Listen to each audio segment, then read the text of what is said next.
वाञ्छाकल्पतरुभ्यश्च कृपा सिन्धुभ्य एव च पतितानां पावनेभ्यो वैष्णवेभ्यो नमो नमः। जय श्री कृष्ण चैतन्य प्रभु नित्यानंद श्री अद्वैत गदाधर श्रीवासादि गौर भक्त वृंद। हरे कृष्ण कृष्ण कृष्ण हरे हरे, हरे Ram Ram Ram Hare Hare.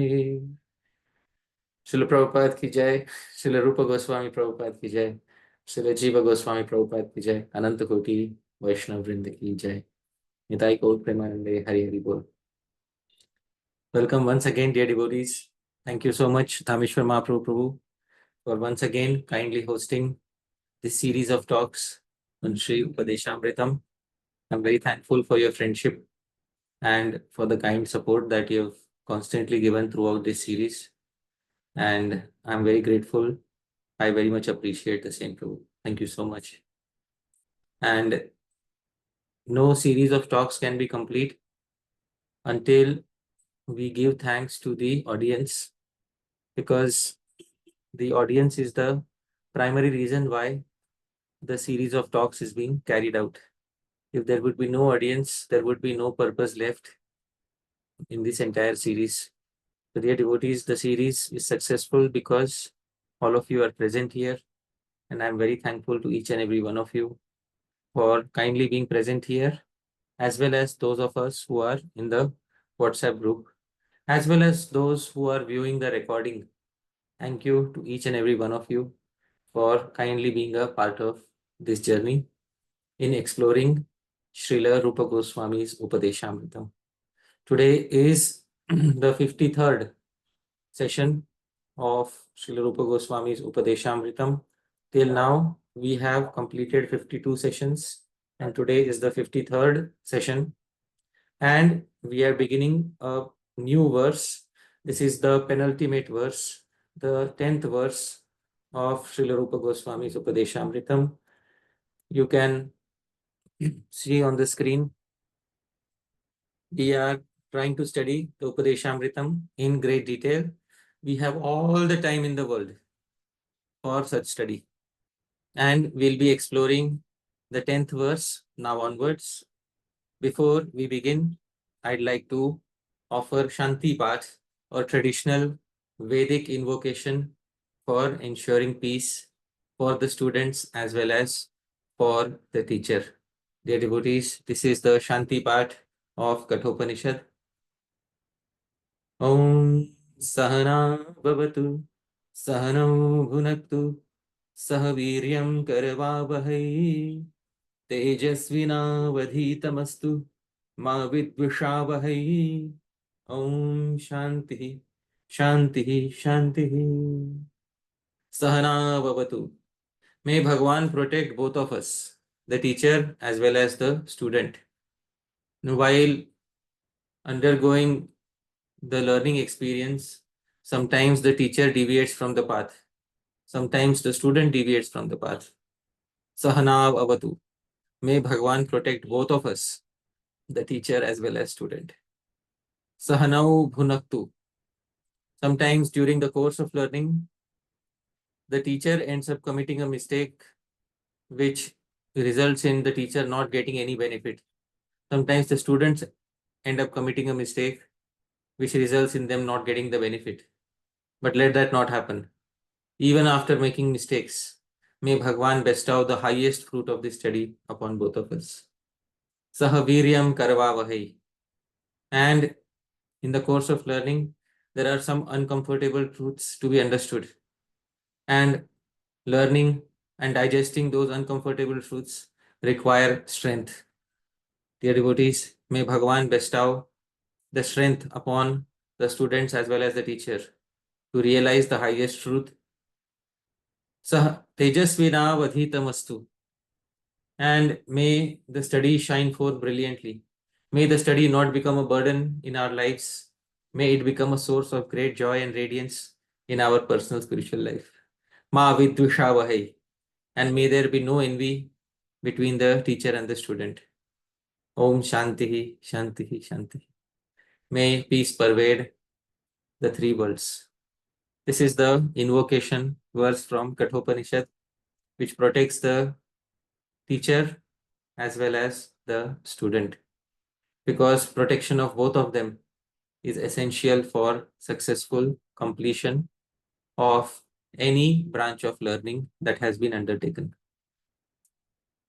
It's also important to glorify the author of the text, Srila Rupa Goswami Prabhupada.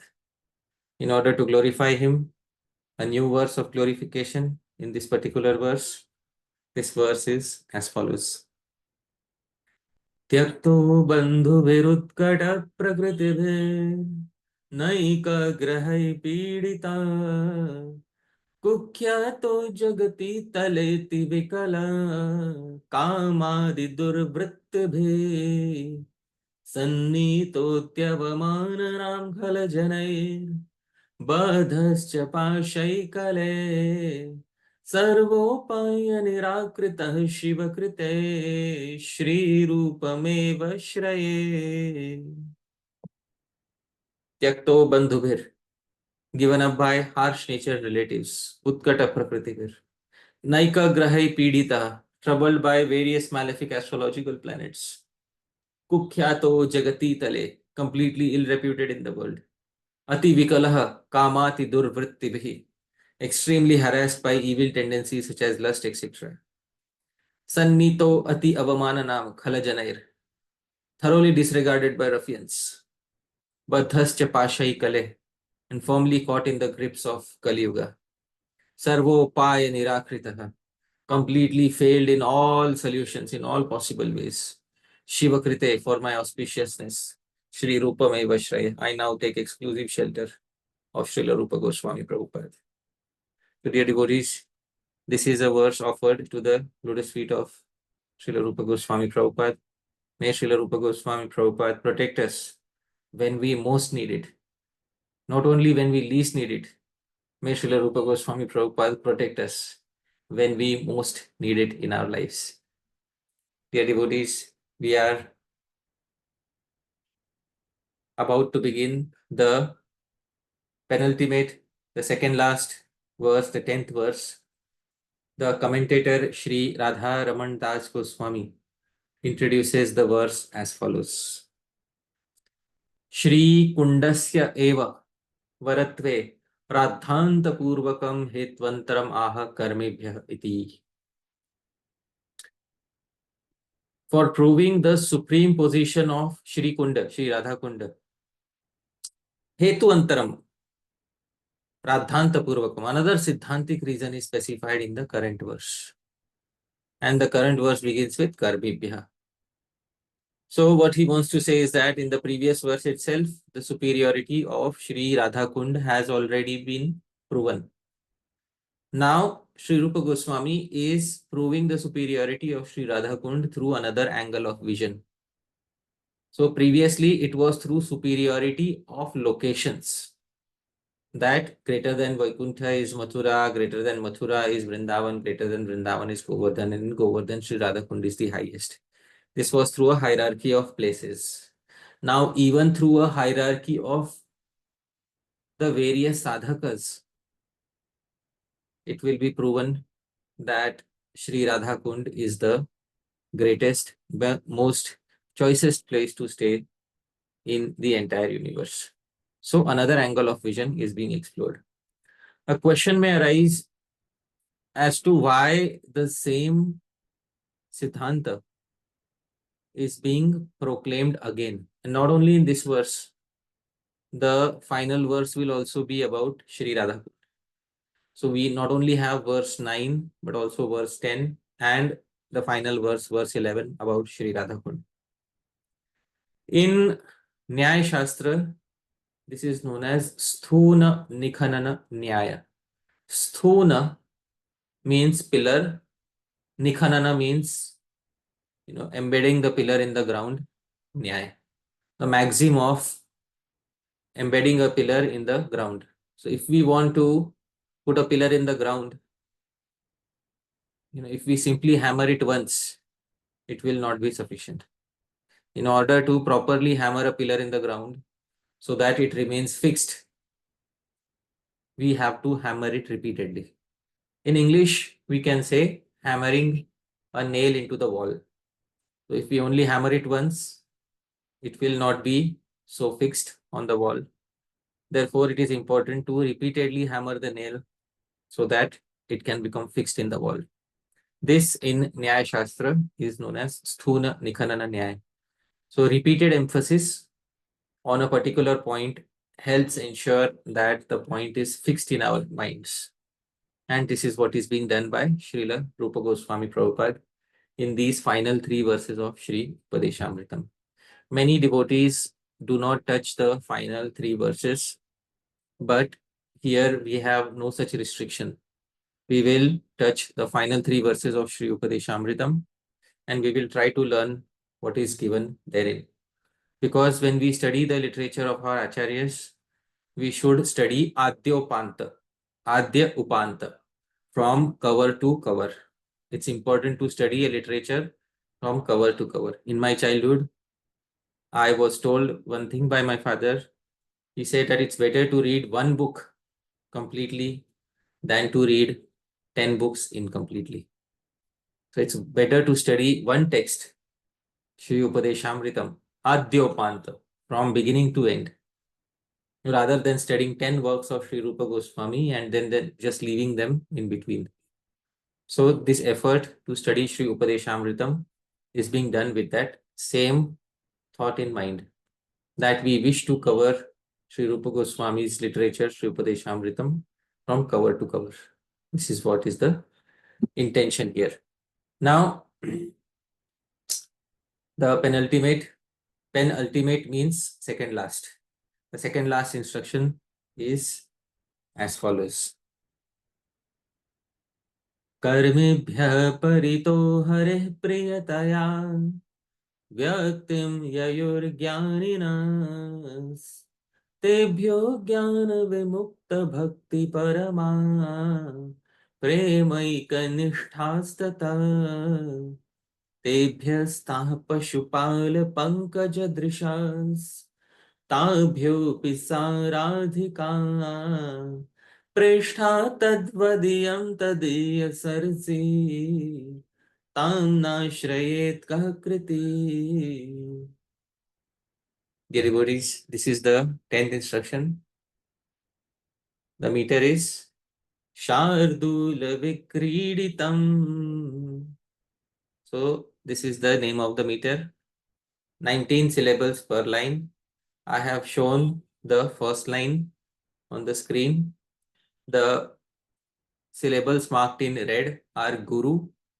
They are long syllables. They take double the amount of time to pronounce, 2 eye blinks. And those which are not marked in red are Lagu, short syllables. They take only 1 eye blink of a time. So Kar, Mib, Bhyaha, these take 2 eye blinks of time minimum to pronounce. And Pari are both short. So similarly, this arrangement of Guru and Lagu is clearly visible in this particular arrangement. Also, I said in Shardula Vikriditam previously I had specified there is a yati, or there is a pause on every 12th syllable. So there is going to be a yati here on the 12th syllable because the meter is Shardul Vikriditam. Karmibhyah parito hareh priyataya. At the ya, we stop because we pause for some time. There is a yati forced by the meter. This is the meter, dear devotees. Now we will also try to understand what is the anvaya. Anvaya is what is the word connection. And then by seeing the word connection, we will easily be able to understand the meaning of the verse. Because unless and until we have understood each and every term, we have not understood the verse. And the best way, the traditional way to understand each and every term is to arrange them in such a way that you can form a legible sentence out of them. And this practice is known as anvaya. Anvaya means rearrangement so that you can make a legible sentence. So this is the verse, dear devotees. And now we can see the anvaya in front of us. Dhāmeśvara Mahaprabhu, You will have to help me in reciting the meanings. I will speak the original terms and you kindly speak the meanings. Karmibhyah As compared to karmis, Jnaninah the Gyanis Vyaktim Yayuhu are clearly expressed in Shastra Priyataya as being dear Harehe to Hari. Paritah In all respects, Tebhyah dearer than the Gyanis Jnana Vimukta Bhakti Parama are those who have risen above Jnana and who consider bhakti to be the topmost process. Tatah Dearer than them Prema Ekanistha are those fixed exclusively in Krishna prema. Tebhyah Dearer than them Taha are the Pashupal Pankaja Drishah lotus-eyed cowherd girls of Vraja. Api Even Tabhyah amongst them, the dearmost Saradhika is Sri Radhika, who has the greatest essence of prema. Iyam This Tadiya Sarasi kunda belonging to her Tadvat is similarly Preshtha dearmost to Krishna, Kaha which Kriti fortunate soul Nashrayet will not take shelter Tam. of Sri Radha Kunda. So this is the simple anvaya. I will recite the verse once again, dear devotees. See if all the terms have been covered or if I have missed out on any term. Karmibhyah paritah hareः priyataya vyaktim yayur jnanina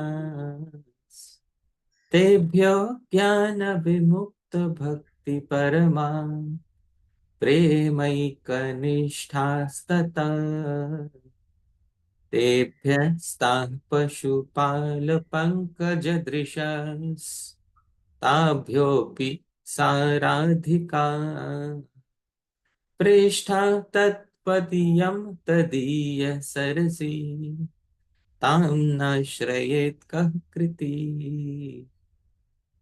Did we miss out on any term, Prabhuji? Everything's there, Prabhuji. All right. So, Prabhu, can you read in sequence and see if we are forming a legible sentence? As compared to the karmis, the jnanis are clearly expressed in Shastra as being dear to Hari in all respects. Dearer than, in all respects applies to what goes before, not after. Yeah. Okay, sorry. The jnanis are clearly expressed in Shastra as being dear to Hari in all respects. Dearer than the jnanis are those who have risen above jnana and who consider bhakti to be the topmost process. Dearer than them are those fixed exclusively in Krishna prema. Dearer than them are the lotus-eyed cowherd girls of Vraja. Even amongst them, the dearmost is Sri Radhika, who has the greatest essence of prema. This kunda belonging to her is similarly dearmost to Krishna. Which fortunate soul will not take shelter of Sri Radha Kund? So this is a rhetorical question again at the end. And this is the translation. As compared to Karmis, the Jnanis are clearly expressed in Shastra as being dearer to Hari in all respects. Dearer than the Jnanis are those who have risen above Jnana and who consider Bhakti to be the topmost process. Dearer than them are those fixed exclusively in Krishna Prema. Dearer than them are the lotus-eyed cowherd girls of Vraja. Even amongst them, the dearmost is Sri Radhika, who has the greatest essence of prema. This kunda belonging to her is similarly dearmost to Krishna. Which fortunate soul will not take shelter of Sri Radha Kund? So this is the plain translation, plain vanilla translation of the verse, dear devotees. Once we have understood all the terms and we have correctly arranged them in anvaya, we have understood the basic plain vanilla meaning of the verse. See, there are 5 components of a complete explanation. Padachhedah padarthoktihi vigraho vakya yojana akshepasya samadhanam vyakhyanam panchalakshanam. There are 5 factors of a complete explanation. Padachhedah. First, break down the terms. Second, padarthoktihi. Then, explain the meaning of each and every term. Vigraha. If there are some difficult terms. For example, in this verse, there is a difficult term. Jnana vimukta bhakti parama. It's a compound term. So, when we come to it, we'll explain that also. And vakya yojana. Make a legible sentence. And akshepasya samadhanam. And resolve any doubts that arise after studying the verse. When all 5 are present in an explanation, Vyakhyanam Panchalakshanam. Shri Vyasdev says that explanation is a complete explanation of any Shastra. So we'll try to do all 5 so that the explanations given here are complete in themselves. Now, let's try to understand the verse from the point of view of various commentators. The earliest commentator is Sri Radharaman Das Goswami, who says, Karmibhyaha kamya karma nishthataya Shri Bhagavato Vaimukhyat Karmana Jayate Jantuhu Ityadivat Keval Karma Nishtebhya Sakashat Shri Bhagavato Brahmakhya Samanya Virbhava Samukhyat Jnanina Eva Hare Priyatvena Vyaktim Yayo. It says karmis are those. Please try to understand, because many times we have the impression that karmi means somebody who works outside in the material world. Anybody who goes to an office for work is known as a karmi. So here there is a special meaning of the term karmi.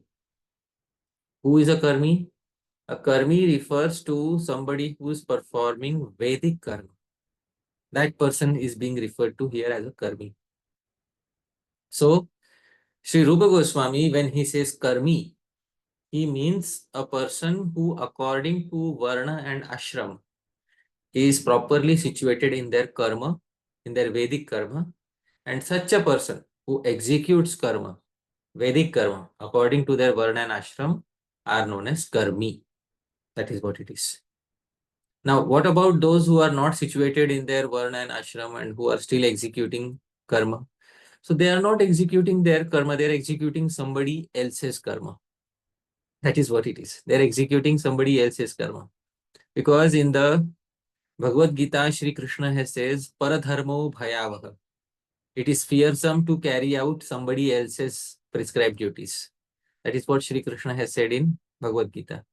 That one should perform swakarma. Swakarma means duties that have been prescribed in Varna and Ashram for one's particular nature. And if one performs paradharma, somebody else's duties, bhayavaha, there is risk at every step of ending up performing vikarma or negative activities. So those who perform somebody else's karma often end up performing vikarma. But those who perform karma according to their varna and ashram, that is what karma is defined in the Bhagavad Gita as. What is karma? Karma is prescribed action. Prescribed according to what? Prescribed according to the dictats of varna and ashram given in Shastra. That is what is being mentioned here. So a person who performs prescribed karma is known as a karmi. So Sri Radharaman Das Goswami confirms this by saying, karmis are those who are averse to Bhagavan by their determination in executing fruitive Vedic karma. Now they believe in something. What do they believe?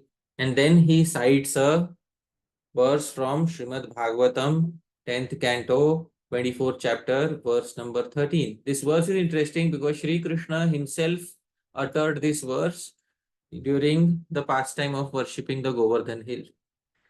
And this is Karma Mimamsa philosophy, the philosophy where Vedic karma is given the highest preference. Sri Bhagavan Uvacha, Sri Krishna himself said, Karmana jayate jantuhu karmanaiva praliyate sukham dukkham bhayam kshemam karmanaiva bhipadyate. This is the verse. So, what is the translation? We'll go back to the slide. What do these karmis believe? Karmana jayate jantuhu. By the force of karma, a living entity takes birth. And karmanaiva praliyate, and by his karma he meets his destruction. And then they say sukham, dukkham, bhayam, kshemam. So is happiness, distress, fear, sense of security, they are all arising as effects of karma. So who is the supreme authority here? Karma. So a person who believes in the supremacy of karma, that person is known as karmi. That is the meaning of karmi. So Sri Radharaman Das Goswami says, in comparison to such karmis, the jnanis are clearly expressed in Shastra as being dearer to Hari. Now when we say jnani, the term jnana in general means any knowledge. But when it comes to Vedantic terminology, jnana means a specific type of knowledge. Which type of knowledge? Knowledge of the impersonal Brahman. Knowledge of the oneness of the soul and Brahman is known as Brahma Gyan. So this is technically termed as Gyan in Vedantic terminology. Although Gyan refers to any knowledge, but here Gyan refers to knowledge of the impersonal Brahman. Sri Radharaman Das Goswami is saying, in comparison to such karmis, the jnanis are clearly expressed in Shastra as being dearer to Hari due to their inclination for the general impersonal feature of Bhagavan named Brahma. Because the jnanis have direct attachment to a feature of Bhagavan. I will not say form of Bhagavan because Brahma does not have a form. Therefore, I said feature of Bhagavan. The jnanis are attracted to a particular feature of Bhagavan. Which feature? The general impersonal feature, which is known as Brahma. Some people call Brahman. So, this Brahma, this impersonal, non-differentiated Brahman, is what the jnanis are attracted to, and they are dearer to Hari. A question arises here. Dhāmeśvara Mahaprabhu, are the karmis dear to Hari?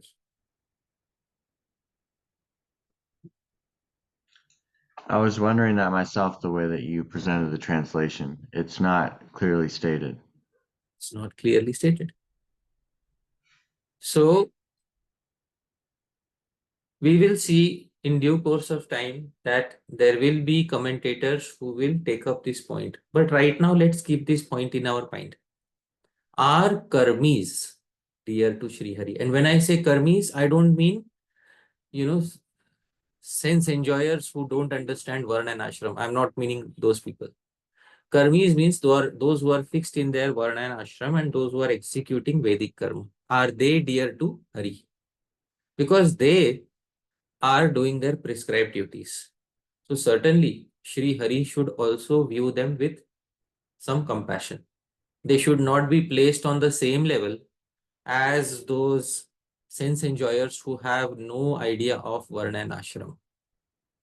So we will see that in some time.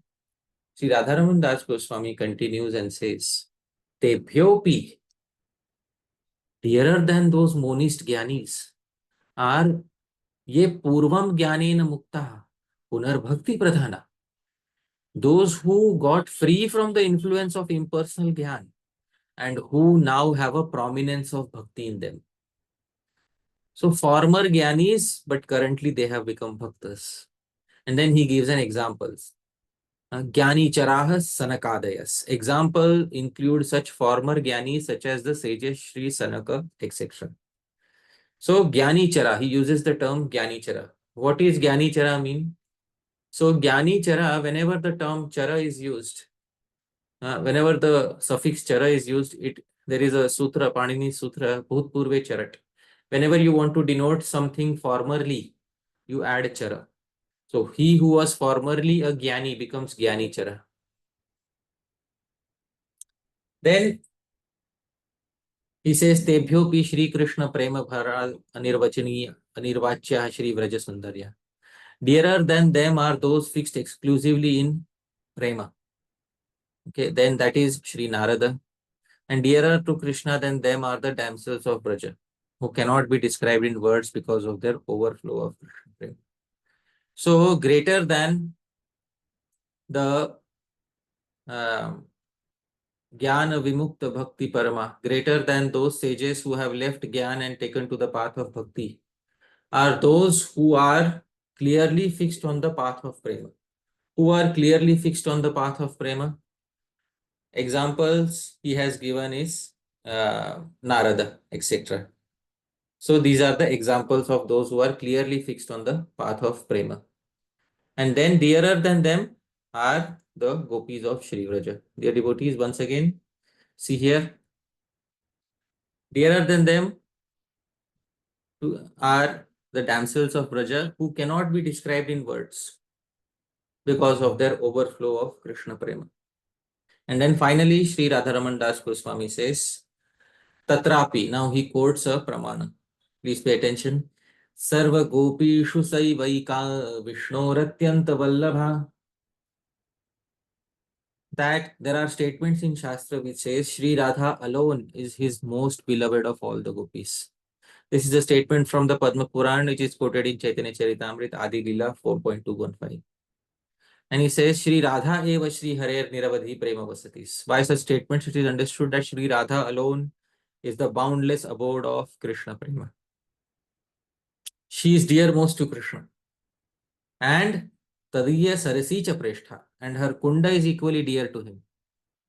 Which fortunate soul will not take one pointed shelter of that greatest of all kundas? This is a rhetorical question. He answers the question himself by saying, Apitu sarva eva iti artham.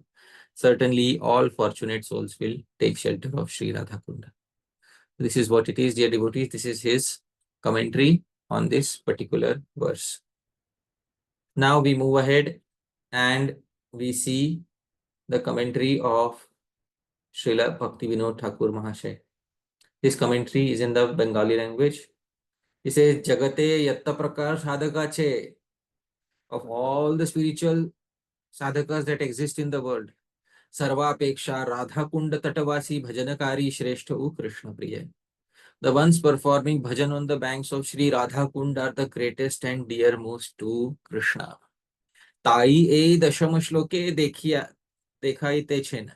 This is clearly seen in this 10th instruction. Then he says, Sarva prakara karmi haite chid anusandhanakari jnani Krishna priya. In comparison to all sorts of karmis, the jnani who delves into spiritual subject matters is dearer to Krishna. Sarva prakara jnani apeksha jnana vimukta bhakta Krishna priya. In comparison to all sorts of jnanis, the devotee who has risen above jnana is dearer to Krishna. Then he says, Sarva prakara bhakta gana madhye premanishta bhakta Shri Krishna priya. In comparison to all sorts of bhaktas, those who are fixed in prema are dearer to Shri Krishna. He says, Sarva prakara prema bhakta madhye vrajagopi gana Shri Krishna atishay priya. In comparison to all sorts of premi bhaktas, the gopis of Vraja are exceedingly dear to Shri Krishna. Sarva gopi madhye Shri Radhika atyanta priya. And amongst all the gopis, Shri Radhika is dearmost to him. Ye rupa Radhika priya. Say rupa tatiya kundau Shri Krishna atyanta priya. Just as Shri Radhika is dearmost to Krishna, similarly her kunda is also dearmost to him. Sutaram, certainly, Yahar Parama Sukriti Thake, those who are supremely fortunate, Tini Avashya Shri Radha Kunde Vasakarata Shri Krishna Ashtakala Bhajan Kariben. They end up residing on the banks of Shri Radha Kund and perform their Ashtakaliya Bhajan. What is Ashtakaliya Bhajan? Constant smaran of Shri Radha Krishna's eightfold pastimes in this place, Shri Radha Kund. This is the commentary of Srila Bhaktivinode Thakura Mahasaya. Dear devotees, I'll take you back one slide. He has very clearly mentioned that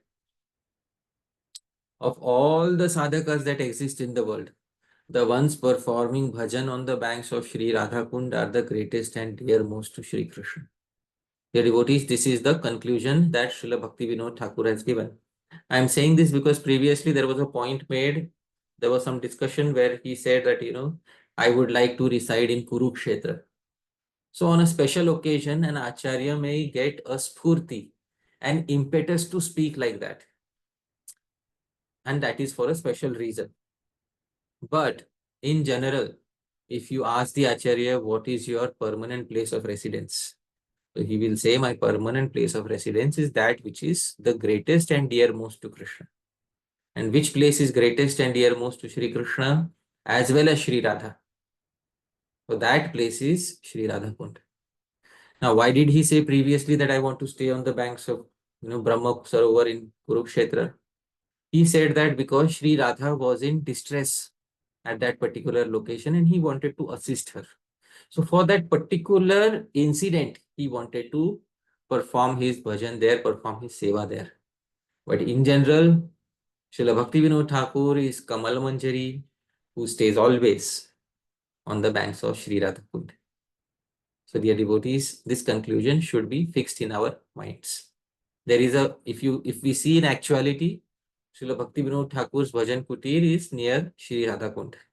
That is where he actually ended up building his Bhajan Kutir.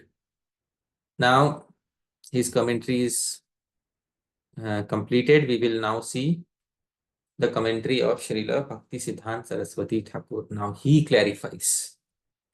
यथेच्छाचार परायण जीवगण अपेक्षा सत्वनिष्ठ सुकर्मी गण कृष्णेर प्रिय. The karmis who are fixed in sattva guna are dearer to Krishna in comparison to the wayward materialists. This is where Srila Bhaktisiddhanta Saraswati Thakur emphasizes that actually the karmis means those who are fixed in varnashram, in the mode of goodness, they are executing their duties. They are dearer to Krishna in comparison to the wayward materialists. So this should be added to our understanding that it's not that karmis are not dear to Sri Krishna. They are dear to Sri Krishna, but there is a definition of the term karmi. So those who are executing their duties according to Varna and Ashram. Rest of the commentary is similar to Srila Bhaktivinode Thakur, so I'll not end up doing repetition of the same concepts. Whatever we studied from Srila Bhaktivinode Thakur, the same hierarchy has been given by Srila Bhaktisiddhanta Saraswati Thakura. Usually when this verse is studied, especially in many translations, we say greater than karmis are gyanis, greater than gyanis are, so the term greater is used. However, if we see closely, it is preshtha. Preshtha means dearer.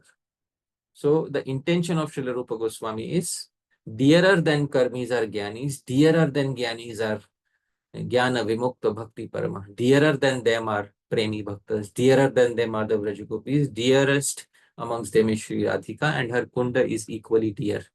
So to use the term dear is closer to the original idea that Sri Rupa Goswami wants to present here. He is not giving a hierarchy higher, superior, superior, superior. That is not the hierarchy he wants to say. Dearer, dearer, dearer, dearer. That is the hierarchy Sri Rupa Goswami is indicating in this particular verse. Dear devotees, let's keep in mind that previously, in the previous verse, Sri Rupa Goswami was giving, superior, superior, superior. Superior to Vaikuntha is Mathura. Superior to Mathura is Vrindavan. That was the terminology used in previous verse. But in this verse, Preshtha, dearer, dearer, dearer, dearer. This is the hierarchy. So this we should keep in our mind. Now, dearer, when we use the term dearer, person A is dearer to Krishna than person B. Person B is dearer to Krishna than person C. Person C is dearer to Krishna than person D. When we say like this, immediately a question should arise in our minds. The question that should arise is, does Krishna have bias in himself? Why is Krishna showing this bias towards various living entities, different degrees of bias towards different living entities? Because hasn't Shri Krishna said something opposite in the Bhagavad Gita? Dhāmeśvara Mahaprabhu, do you remember something opposite that Shri Krishna has said in the Bhagavad Gita? Yes. Krishna says in Bhagavad Gita, chapter 9, verse 29, I'm equal to everyone. I don't particularly envy anyone, dislike anyone. No one is particularly dear to me. But those who worship me with devotion, they are in me and I am in them. Wonderful. So, Krishna has already said samoham sarvabhuteshu na me dveshyosti na priya. I am equal to all living entities. Nobody is an object of envy or affection for me. So this has already been said by Sri Krishna. When we hear these words, I am equal to all living entities, the impression that we get is Sri Krishna has no bias towards anybody. Sri Krishna is absolutely equal in all ways to all living entities. This, however, is not the exact intention of Sri Krishna. The commentators have clarified the intention of Sri Krishna in this regard. What do the commentators say? The first commentator that we know of is Sri Adi Sankaracarya. He is the one who very nicely explains Agnivad Aham. Bhagavan is saying, I am like Agni. Dhāmeśvara Mahaprabhu, is fire equal to all living entities? Yes or no? Yes. Yes. But those living entities who stay far away from fire, do they feel the warmth of the fire? No. No. But those living entities who come closer to the fire, do they feel the warmth of the fire? Yes. Is this the biased nature of the fire? No. No. So Sri Adi Sankaracarya explains, Bhagavan is saying, I am like fire. But then why are you, if you are saying Samoham, I am equal to everybody, then why do you have these preferences? Well, I don't have these preferences. The living entities have different degrees of attachment to me. And based on the degree of attachment that a living entity has to me, based on the proximity that a living entity has to my mood, I reciprocate with them. Ye yatha mam prapadyante tams tathaiva bhajamyaham. As people reciprocate with me, similarly, I reciprocate with them. So this maintains the hierarchy and at the same time doesn't break the condition that Bhagavan is equal to all the living entities. So Bhagavan, we should always remember Bhagavan is like Agni. So the further we are from Agni, the more we'll shiver in the cold. And the closer we are to Agni, the more we'll feel the warmth of Agni. Dear devotees, this is the example, brilliant example given by Sri Adi Sankaracarya in his commentary on this verse of the Bhagavad Gita. Other acharyas like Sri Vishwanath Chakravarti Thakur, Srila Baldev Vidyabhushan have further explained this same example that Sri Adi Sankaracarya originally gave in his commentary. The origin of this analogy is Sri Adi Sankaracarya. Therefore, I took the original source. He is the one who first explained that Agni Vadaham. Don't think that Bhagavan is biased. Bhagavan is like Agni. The living entities are attracted to different degrees and therefore they feel different degrees of reciprocation with Shri Bhagavan. This is the sum and substance of the unbiased nature of Shri Bhagavan. Now, the Karmis are any days better than the sense enjoyer hedonists who have no worries whatsoever about Varna and Ashram. Srila Bhaktisiddhanta Saraswati Thakura has clearly said, I am repeating the point, the Karmis who are fixed in Sattva Guna are dearer to Krishna in comparison to the wayward materialists. The wayward materialists, Bhagavan has something to say about them. In the Srimad Bhagavatam, Bhagavan Rishabdev, he pities the wayward materialists, the hedonists. And his instructions especially, when I first heard Sri Rishabdev's instructions in the 5th canto, they were very impactful because they were like hammer after hammer after hammer upon the head of the materialistic civilization that I saw everywhere around me. I was so attracted to these instructions when I first read them that I immediately felt a great need to memorize the entire teachings of Bhagavan Rishabdev. And I would often sing some of these verses. And this is one of the verse which was in particular very attractive to me. Loka swayam shreyasi nashta drishtir yorthan samihe tanikam kamah अन्योन्य वैरः सुखलेश हेतोरनंत दुःखम च न वेद मूढ़ः Sri Rishabdev says, Lokah swayam shreyasi nashta drishti. Materialistic people, Lokah, swayam shreyasi, in their real self-interest, nashta drishti, they don't have any insight. Yorthan samiheta nikama kama, they are overwhelmed with an insatiable thirst for enjoyment of pleasures. And for that, anyonya vairaha, they end up creating an entire society based on mutual envy. Sukhalesha hetor, ananta dukkham, chanaveda muda. And such deluded individuals have no idea of the unending misery that they accrue. This, dear devotees, is Sri Rishabdev's clear opinion about those who are not situated in their swadharma, in their varnashram dharma. It's clearly Bhagavan pities them. Bhagavan never says that they are dear to me and they are situated far away from Bhagavan.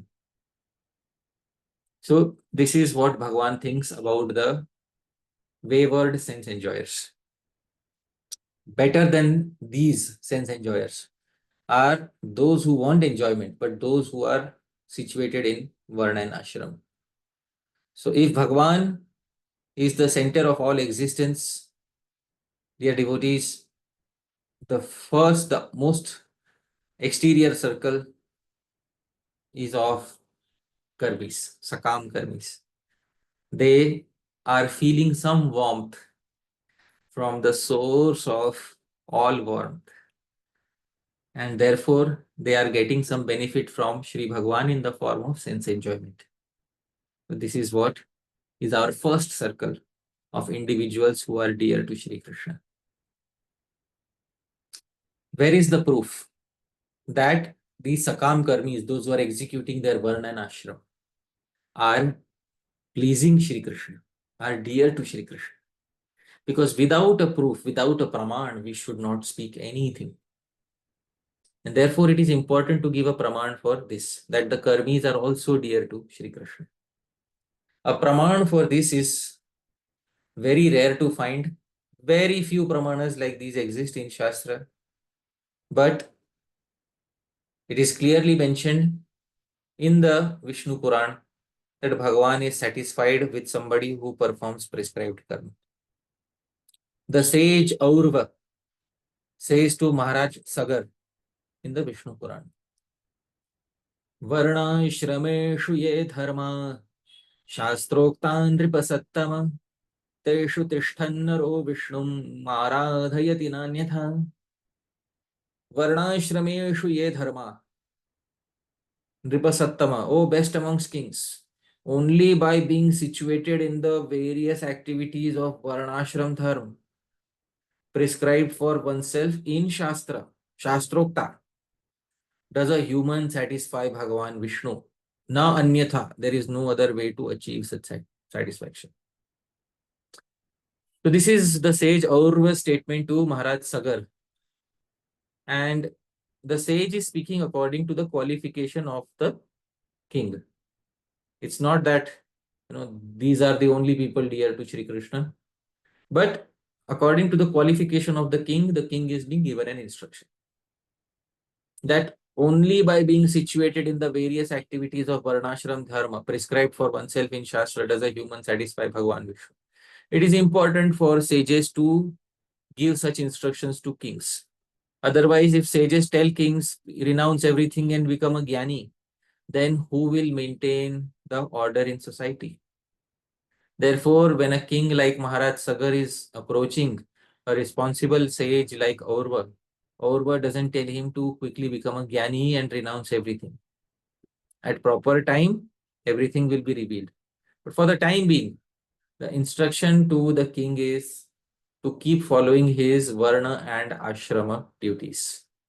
This is what is being told to him. And this becomes a general instruction for every one of us, that we should try to follow our Varna and Ashram duties. And this is the way to please Bhagavan Vishnu. And when Bhagavan Vishnu is pleased, we become dear to him. And this is the indication of the verse. So the Karmis are dear to Bhagavan, but they are in the outermost circle. Then, after the Karmis,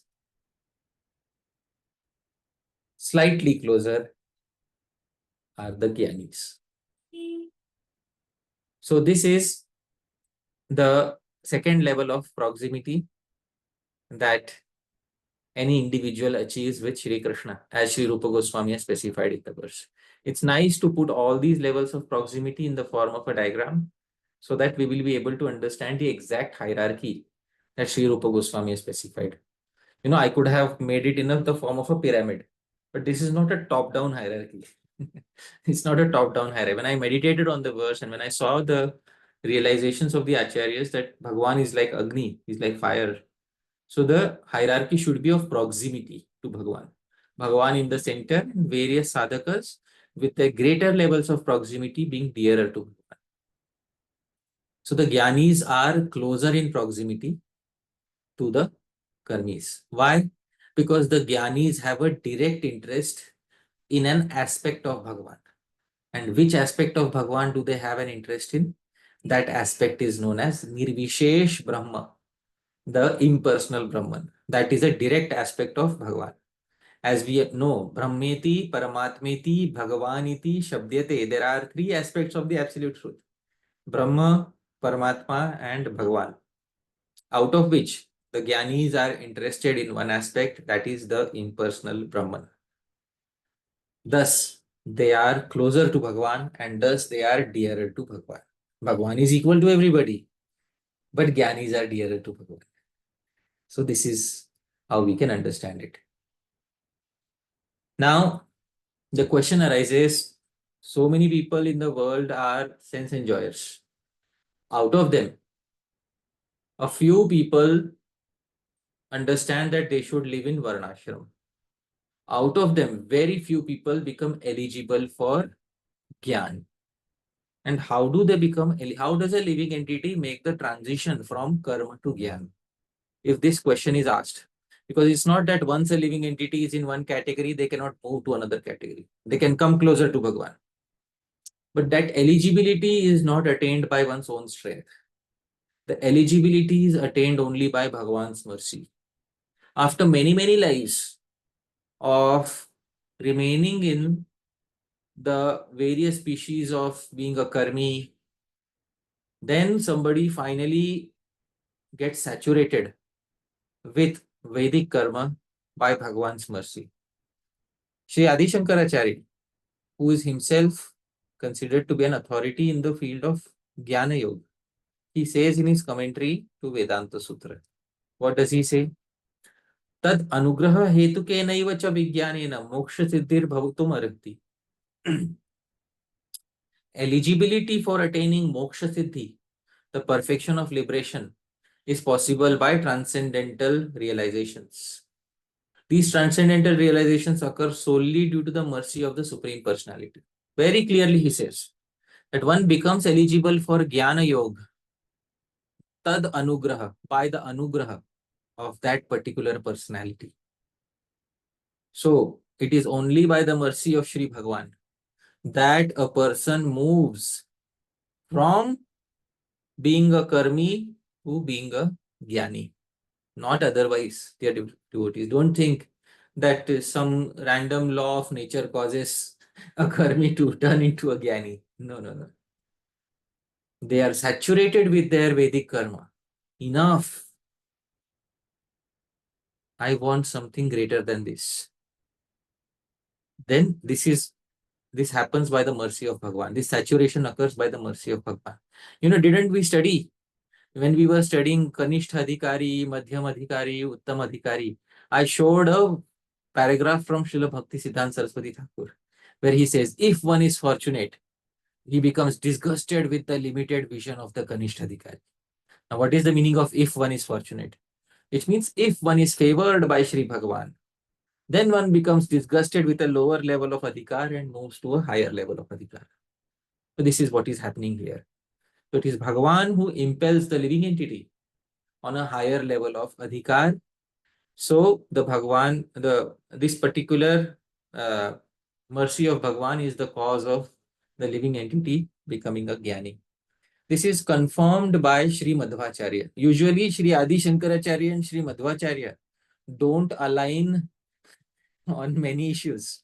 But this is one particular topic on which Sri Madhvacharya is 100% in agreement with Sri Adi Sankaracarya. That you are correct. Only by the mercy of Bhagavan does a person become eligible to be a Jnani. Sri Madhvacharya, in his Vishnu Tattva Vinirnaya, very clearly says, Ajnanam jnanado Vishnur Jnaninam mokshadascha sah Anandadascha muktanam sa evaiko janardanah. Ajnanam jnanado Vishnur. It is Vishnu who bestows jnana on the ajnanis, on the ignorant karmis. This proves our point. Not only that, jnaninam mokshadascha sah. He also bestows liberation, moksha, on those who are jnanis. Because simply by becoming a jnani, your purpose will not be achieved. You have to achieve something after becoming a jnani. What do you have to achieve? Moksha. And that moksha is also bestowed by Vishnu. So the process of jnana is also bestowed by Vishnu, and the result of jnana, that is moksha, is also bestowed by Vishnu. And after you get the result, the resultant happiness, anandadascha muktanam, the liberated souls have to experience something. What do they have to experience? Joy. That joy is also conferred or bestowed by Shri Vishnu alone. So Evaiko, he is the one who does that, Janardana.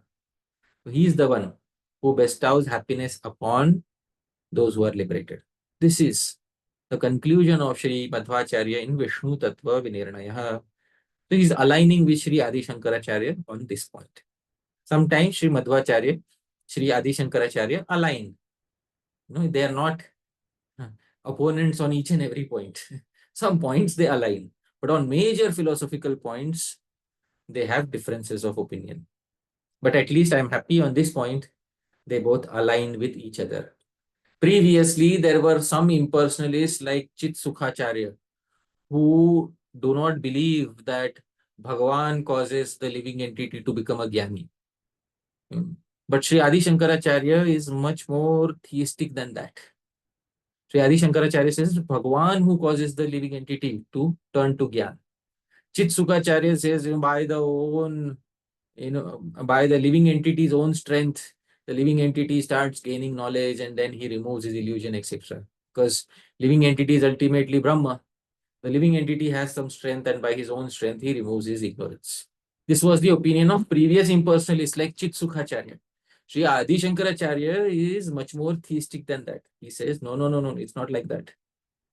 Actually, Bhagavan causes the living entity to become a Jnani from a Karmi. So this is what is the opinion of Sri Adi Sankaracharya, Sri Madhvacharya. And therefore, Sri Bhagavan says in the 11th canto, Jnani priyatamo to me jnanena sau vibharti mam. Jnani priyatamo atahami. The Jnani is dearmost among so many karmis. And jnanen asau vibharti mam. And through his jnana, he holds me in his heart. So this should be Srimad Bhagavatam. I will point out the exact verse from the Srimad Bhagavatam.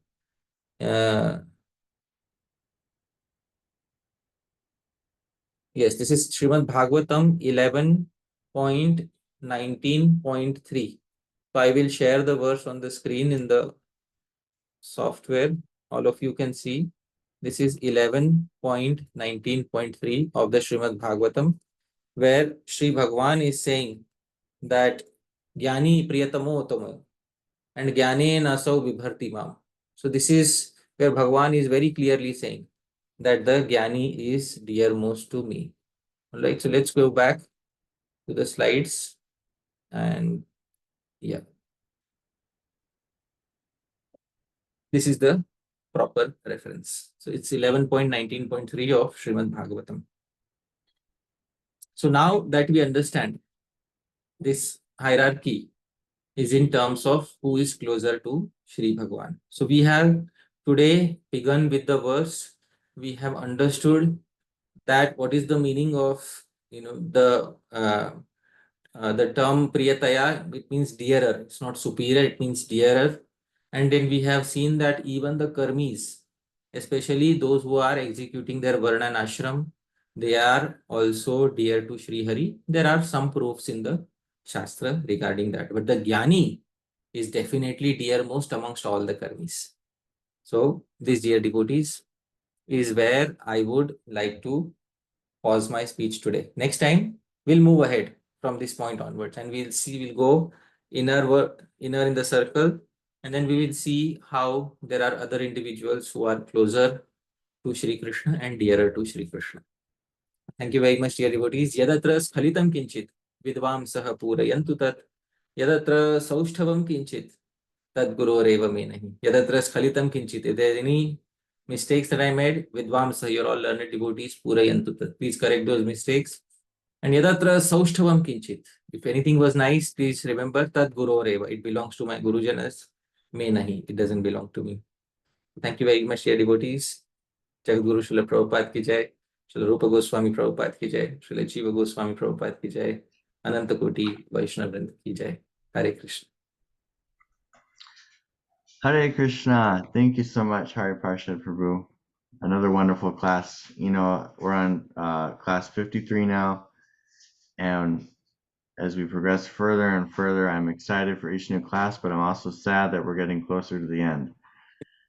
Maybe we can just go back to Vacho Vegam.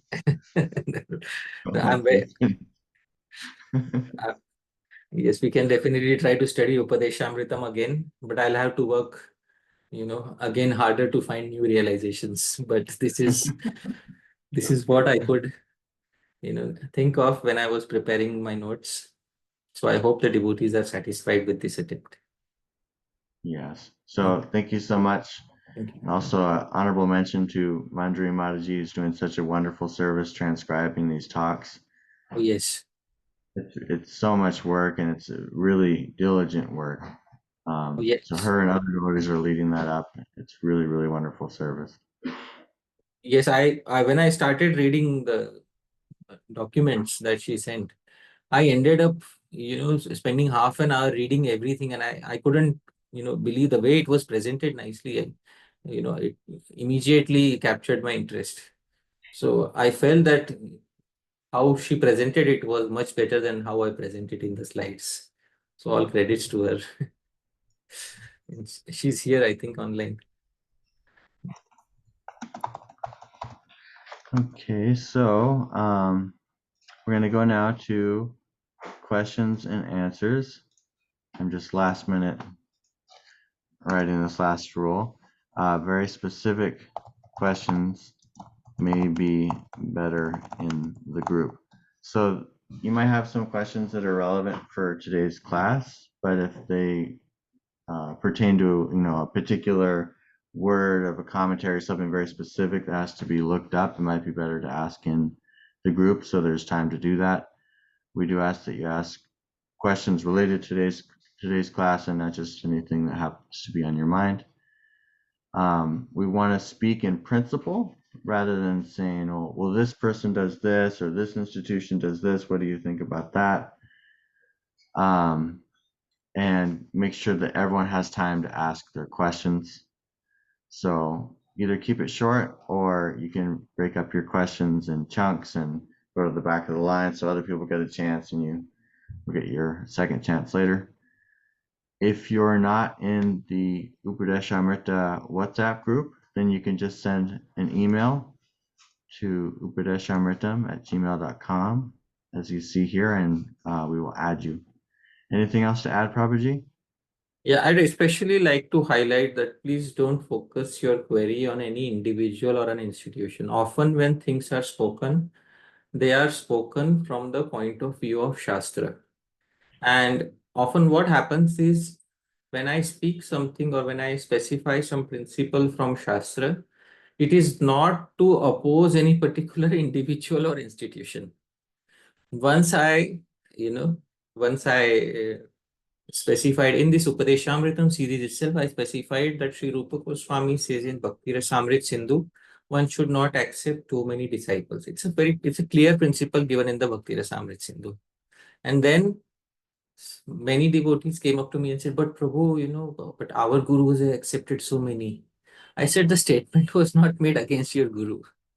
The statement is a general principle. please try to understand that whatever the previous acharyas have specified, irrespective of who has done what, we should understand the clear intentions of the previous acharya. So the aim of giving some shastric principle is not to go against somebody's guru or somebody's institution. So my request to everybody would be that please do not at all at any point of time feel any insecurity that I am trying to target some individual or some institution when I specify some shastric principle. The reason why it is being specified is so that our viewpoint can be broadened and we learn what our previous acharyas have said. Otherwise, because some individuals have the mindset that because my authorities have done, therefore it must be correct. This viewpoint should gradually mature into what have all the authorities said and why has my particular authority done it in a certain way. That is the mature way of understanding things. Not that because my authority or my institution has done something, so it must be correct and everybody else must be speaking against them and must be, must be an antagonist. So that is not the consideration here. Dear devotees, even whether it's in the WhatsApp group or whether it's here in the live sessions, please understand that it is in principle that things are being said and it is not regarding any particular individual and not especially regarding any institution. So that is the main thing which I want to convey. Let's begin with the Q&A. Thank you so much, Prabhuji. First, we have Madhav Tripati Prabhu. Hare Krishna, Prabhuji. Dandavat Pranam, Prabhuji. Thank you so much for this wonderful session. It's really a big pain in the heart that these sessions are going to end. However, I have this question about this particular point which you made about the neutrality of Krishna. So if he is neutral, then why does he favor a particular person in the sense? Why does he give them that inspiration to take the process of jnana? Why does that happen? Wonderful. So Sri Adi Sankaracarya, he was the one who mentioned in his Brahma Sutra commentary that it is Bhagavan who impels a jiva to take up the process of Gyan. Ahead in that same Sutra commentary, he gives a praman for that. This praman is also quoted by Srila Prabhupada in his Bhagavad Gita as it is, 5th chapter, 15th verse. So I will show you that praman which Sri Adisankaracharya has also quoted and which Srila Prabhupada has also quoted in Bhagavad Gita, 5th chapter, 15th verse. I will share my screen with you and we all can have a look. This is Bhagavad Gita as it is, chapter 5, verse number 15. And in the purport, Srila Prabhupada is quoting Kaushitaki Brahman Upanishad. So this is Kaushitaki Brahman Upanishad. Esha uhyeva sadhu karma karayati. Tam yamebhyo lokebhya unninishate.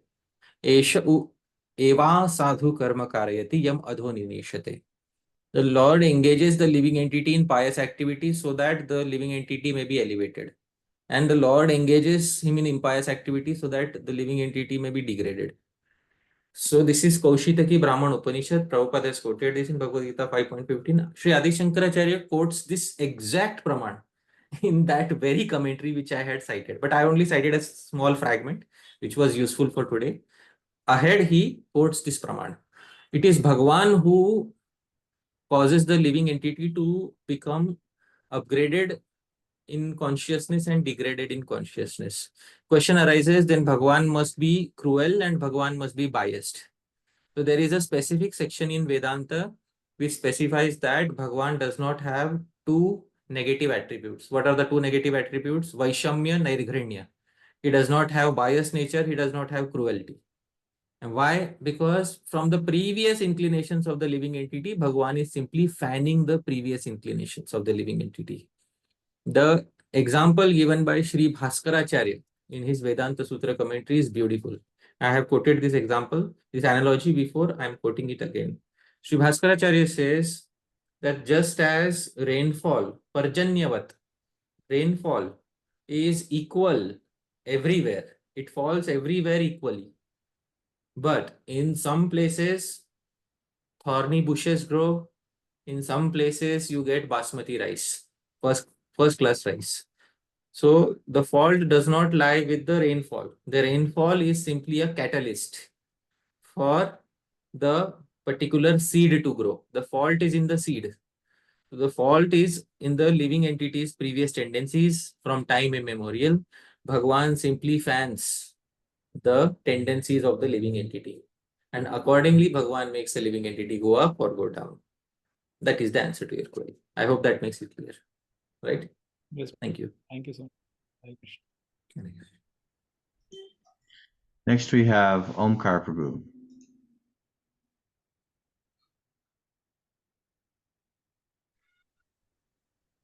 Hare Krishna Prabhu, Dandavat Pranam. Prabhuji, my question was in continuation with Madhavpur's question. As you mentioned that depending upon the previous inclination of a jiva, Bhagavan will basically fan him upwards or downwards.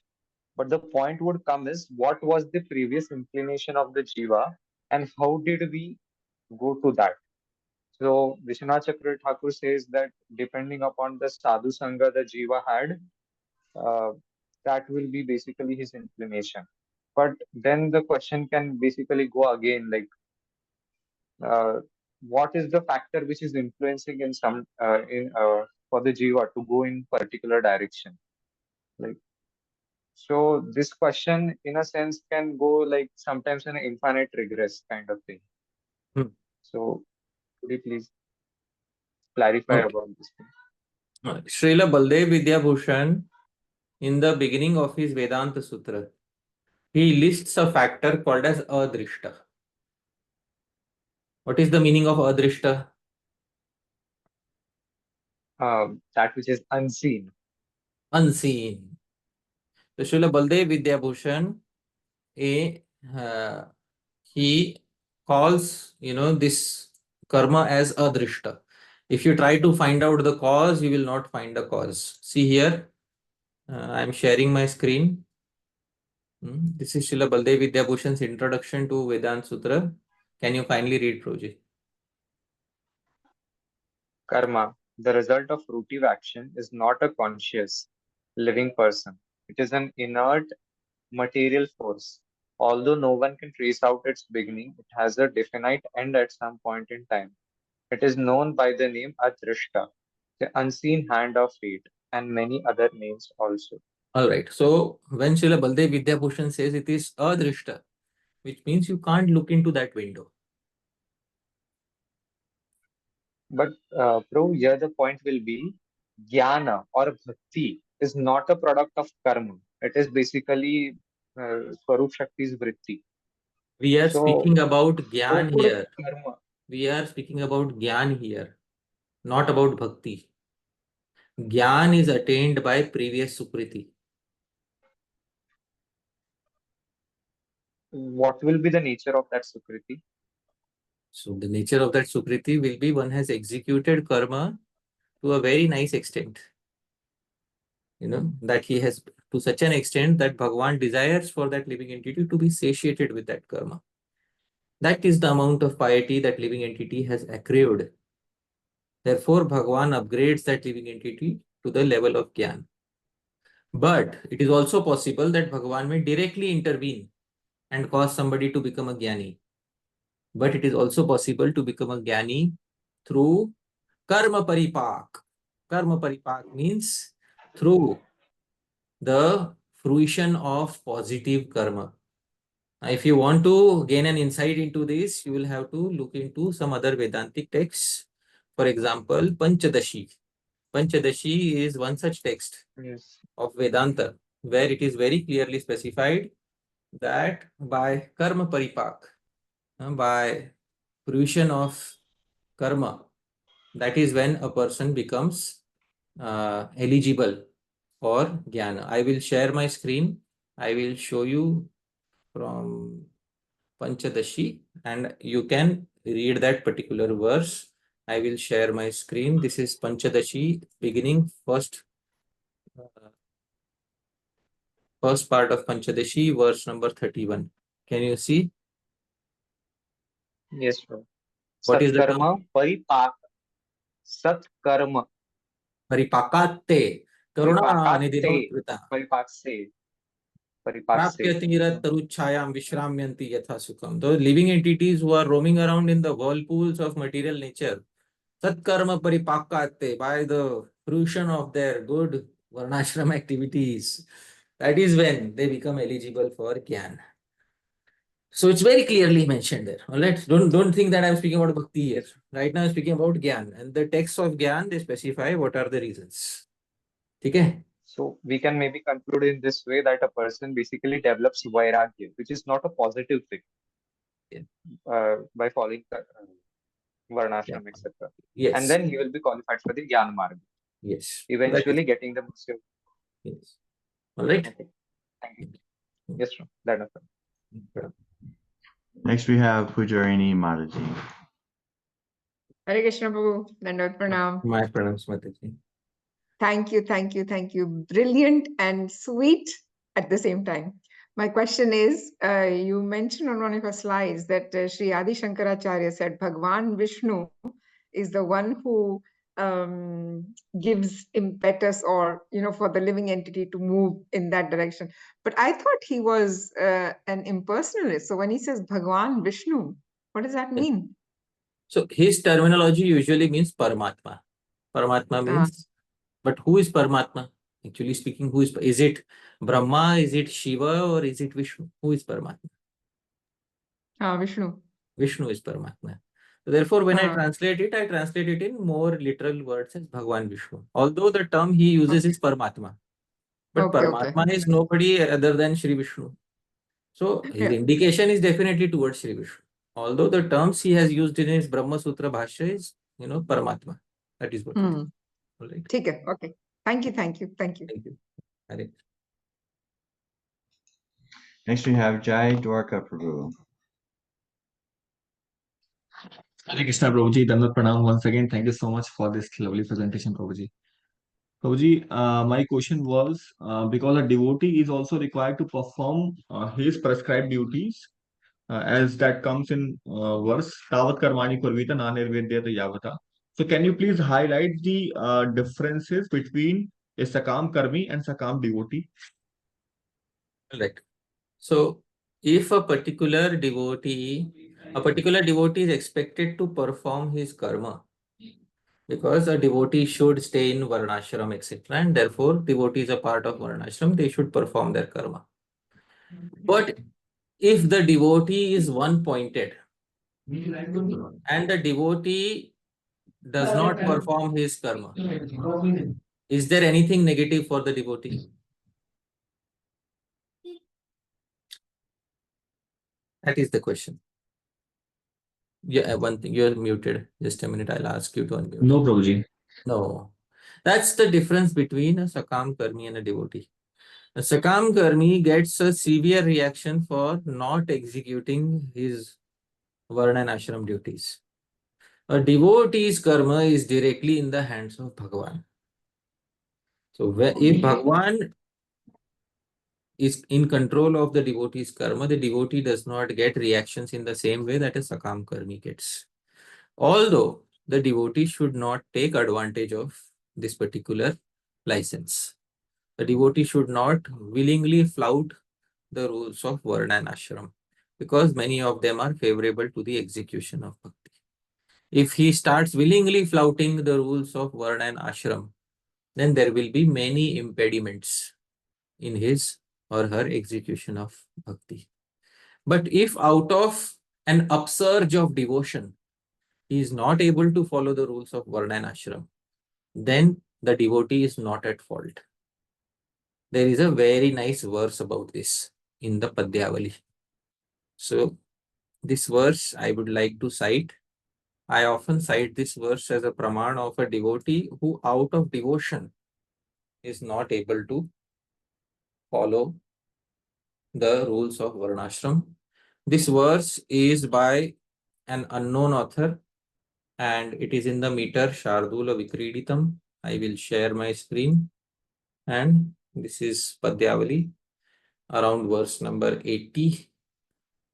Snanam mlanam abhut kriyana chakriya sandhya cha vandhya bhavat Vedah khedamavap shastra patali samputitantah sphuta dharmo marma hato hya dharma nichaya praya kshayam praptavan chittam chumbati yadavendra charanam bhoje mamahar nisham.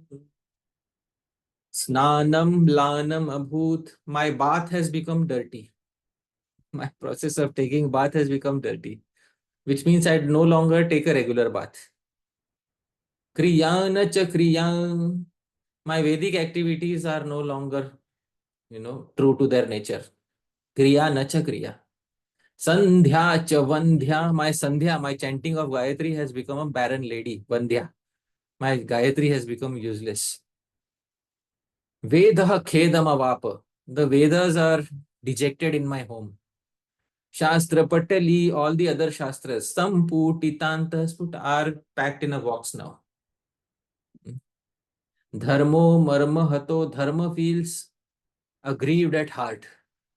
Adharma Nichaya, even Adharma is Kshayam, even Adharma is destroyed. Dharma is also reduced and Adharma has been completely destroyed. Why? Chittam Chumbati, my heart now constantly kisses Yadavendra Charanam Bhoje, the two lotus feet of Sri Krishna, Ahar Nisham, day and night. So this is when a devotee stops following Varnashram out of an upsurge of devotion. But this is in the consideration of a devotee who's on that level of advancement. Otherwise, when a devotee, if they are not on that level of advancement, then they should execute the activities of Varna and Ashram as much as they are favorable to one's practice of bhakti. That is what it is. All right. Prabhuji, can you please highlight the difference in terms of their conception of the absolute? A devotee has a clear-cut conception of the personal form of the Lord, but what about those Sakam Karmis? What is their conception of the absolute? So that is what Sri Radharaman Das Goswami quoted that verse. Karmana jayate jantu. By karma, living entity is born. Did you see that verse? Yes, Prabhuji. That is the karma is puja. Your Vedic karma is your worship. You should execute Vedic karma and stay happily, because without executing karma, if everybody becomes a devotee, who will take care of the field, agricultural field? Jai Dwarka Prabhu, tell me. If everybody becomes a devotee, who will till the field? Bolo, bolo. Yes, Prabhuji. But Prabhuji, point here is that they must be having the conception that who is actually rewarding for those karma. They must be having some conception of that person. So what is that conception? See, in Mimamsa Shastra, according to the Vedas, in Mimamsa Shastra, they don't believe that there is any one personality who is rewarding. Karma as a siddhanta, karma is as a principle is working in the world. They don't think that, some of them may be slightly inclined to bhakti and they may say, oh, Vishnu is the one who gives. But if you go to a pure Vedic karmi who has studied Mimamsa Shastra, that's why Mimamsa Darshan is sometimes termed as not so theistic. It is not very theistic in the sense it doesn't identify any particular personality as the supreme, Godhead. According to them, Yagya, execute Yagya. Who is Yagya? Yagyo by Vishnu. They say definitely Yagya is Vishnu. They say. But by executing Yagya, you go to Swarga, you go to heavenly planets and you enjoy pleasure there. You come back here, again execute karma. This is what they believe in. The highest belief is in the practice of executing Yagya, or the practice of executing Vedic sacrifices and following your Varna and Ashram. That is their highest belief. They don't place their highest belief in a particular personal form of a deity, etc. If you see, the Vedic, how those who believe in Vedic rituals, they basically worship Agni directly. They put, they sacrifice directly in the Agni. They will not build so many temples and so many deities. They say Agni is directly our our Purohit, our agent, who will take all our sacrifices to Swarga and give us good karma. So that is what they believe in. They don't have that conception that we devotees have. Their conception is different. But because they believe in the Vedas, and since Vedas are Shabda Brahma, therefore they are somewhat dearer to Bhagavan as compared to the non-believers. That is the answer. All right. I hope that satisfies your query, Prabhuji. Yes. Thank you so much, Prabhuji. Thank you. Next we have Dipayan Mukherjee Prabhu. Hare Krishna Prabhuji, thank you again for a very nice class. In the commentary of Srila Radharaman Goswami Maharaj, there was one word, Kamya Karma Nishtha. So could you please explain what is Kamya Karma? Vedic karmas are of various types. Okay, so there are three main types of Vedic karmas that are prescribed in the Vedas. I will write the three of them down and I will specify what is the meaning of this. So I'll share my screen and I will type out the names of these three main types of Vedic karma. The first Vedic karma is known as Nitya karma. Nitya karma, basically you can say constant or eternal duties. As long as you are in the human form of life and following the Vedas, you have some Nitya karma. What are the Nitya karmas? Nitya karmas are every day you should chant your Gayatri or Sandhya, take a bath every day, speak the truth, walk on the path of Dharma. These are not to be done on certain occasions, but these are to be done constantly. Therefore, they are known as Nitya karma. Second is known as Naimittika karma. Naimittika karma means occasional duties. Occasional duties means they arise when a certain occasion arises. So, for example, let's say there is the spring season. So, the Vedic sacrifice for spring season is done in the spring season. So, that is Vasantik Yagya. So, Vasantik Yagya is done in Vasanta, in spring season. These are known as Naimittika karma, occasional duties only when the occasion arises. And for example, you change your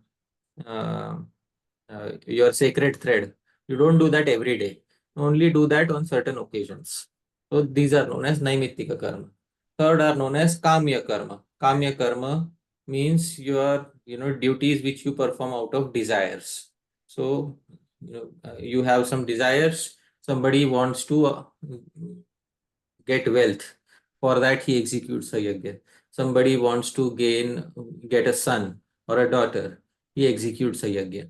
So those yajnas which are for specific desires are known as kamya karma. So these are three main types of Vedic karmas. I hope this distinction makes it clear. Just a small, so karma means Vedic rituals and all, or it refers to normal life activities also? Karma means what the Shastra has prescribed for you. That is karma. If you are not performing karma according to the Vedas, you are performing either vikarma, right? So karma Yes. means what the Vedas have allowed for you. That is karma. Okay. So Veda talks about normal life things also. Obviously, Activities. it will tell you what to do, what not to do in normal life. Every aspect of life will be covered. But you have to follow what the Vedas have told for your particular varna and ashram. Right? Okay. Yes, Professor. I'll ask later a little more. Thank you. Next we have Gaurahari Prabhu. Hare Krishna, Hari Pārṣada Prabhu. Thank you so My much pleasure. for this beautiful presentation. When you were speaking of this diagram that you had, that you had the Karmis and then the Gyani or Sakama, and then the Gyanis, you said that you were meditating on this verse and you felt it better to place it like this, that put on hierarchy. And my question that came is, how do you meditate on verse? And also, if you could give tips for persons like me who do not understand much of Sanskrit or like this, what would you advise for meditating on verse and getting into deeper meanings? Wonderful project. So, in order to meditate on a verse, there are many techniques that can be used. One very good technique is to use an analogy. So, in this particular verse, I saw that the analogy of a pyramid is not so suitable for describing the verse. In fact, the analogy of concentric circles is more useful. Whenever we go outside in nature, we should observe nature and we should note down a few peculiar things, because they later become analogies for us when we are explaining Shastra. Those who are very expert in explaining Shastra are very good observers of nature. And one who observes, because the entire nature is like a laboratory where you can note down some things and then you can see those things in Shastra. So whenever you go out and see nature, you will see many things in Shastra, and then you note down the similarities, and then at one point you can find an exact similarity between what is given in Shastra and what is described there in nature. So that is, how you keep meditating on Shastra. Whenever whatever you see in the world outside, see it through the lens of Shastra, and that will help a lot. So, but for that, we should be very well versed with nature, and at the same time, we should also be well versed with Shastra. When these two things come together, there are many good ideas that are born. So that is what I would like to say. I hope that satisfies your query to some degree of. Yes. Yes, thank you so much. Hare Krishna. Hare. That's called upama, analogy. Yeah, upama. Upama is simile. Next we have Kriparama Prabhu.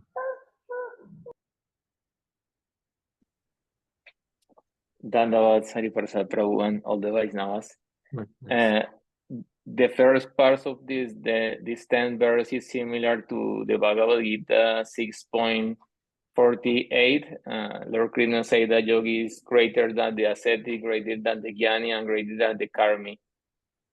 Why Sri Rupa Goswami doesn't put the term yogi in this 10 sloka, or maybe in the Bhagavad Gita, in this sloka, Lord Krishna refers yogi similar to bhakti yogi? Okay, so you are speaking about 6.46, where tapasvibhyo dhiko yogi jnanibhyopi matodhika karmibhyaschadhiko yogi tasmad yogi bhavarjuna. So this is the verse basically you're speaking about. Sri Krishna is speaking, that particular chapter is focused on Jnana Yoga.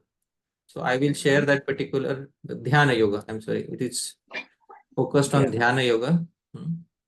Tapasvibhyo adhiko yogi, jnanibhyopi matodhikah, karmibhyaschadhiko yogi, tasmad yogi bhavarjuna. So in this particular section of the Bhagavad Gita, the chapter name is clearly indicated as Dhyana Yoga. Bhagavan is speaking some statements to encourage those who are Dhyana yogis, those who are practicing Ashtanga Yoga. So there need to be some statements which make them feel as if they are also accepted by Bhagavan. So Bhagavan is also, there's another analogy. Bhagavan is also like a kalpataru, like a desire fulfilling tree. When you go to a desire fulfilling tree, it will fulfill some of your desire. It will not let you go back, disappointed. So Bhagavad Gita is like that desire fulfilling tree for all sorts of yogis. So Bhakti Yogi, Ashtanga Yogi, Jnana Yogi. This is that particular verse which is giving hope to the Ashtanga Yogis. They will quote this verse everywhere. It says tapasvibhyo, greater than those ascetics are we yogis. Why are we greater? The Ashtanga Yogis say, because we believe in direct experience. We directly experience our advancement. Our advancement is directly seen through our samadhi in this very life. Jnani bhyopi. Therefore, we are not just meditating on some theoretical impersonal Brahman. Therefore, Krishna says we are greater even than the Jnanis. And karmi, yes, definitely we are greater than the karmis. Therefore, Bhagavan says to Arjun, therefore, tasmad yogi bhavarjuna. Therefore, Arjun, you also should become an Ashtanga yogi in this manner. So in this way, this verse gives hope to them. Because Bhagavan is Kalpataru. He is a desire fulfilling tree who has to give hope to everybody.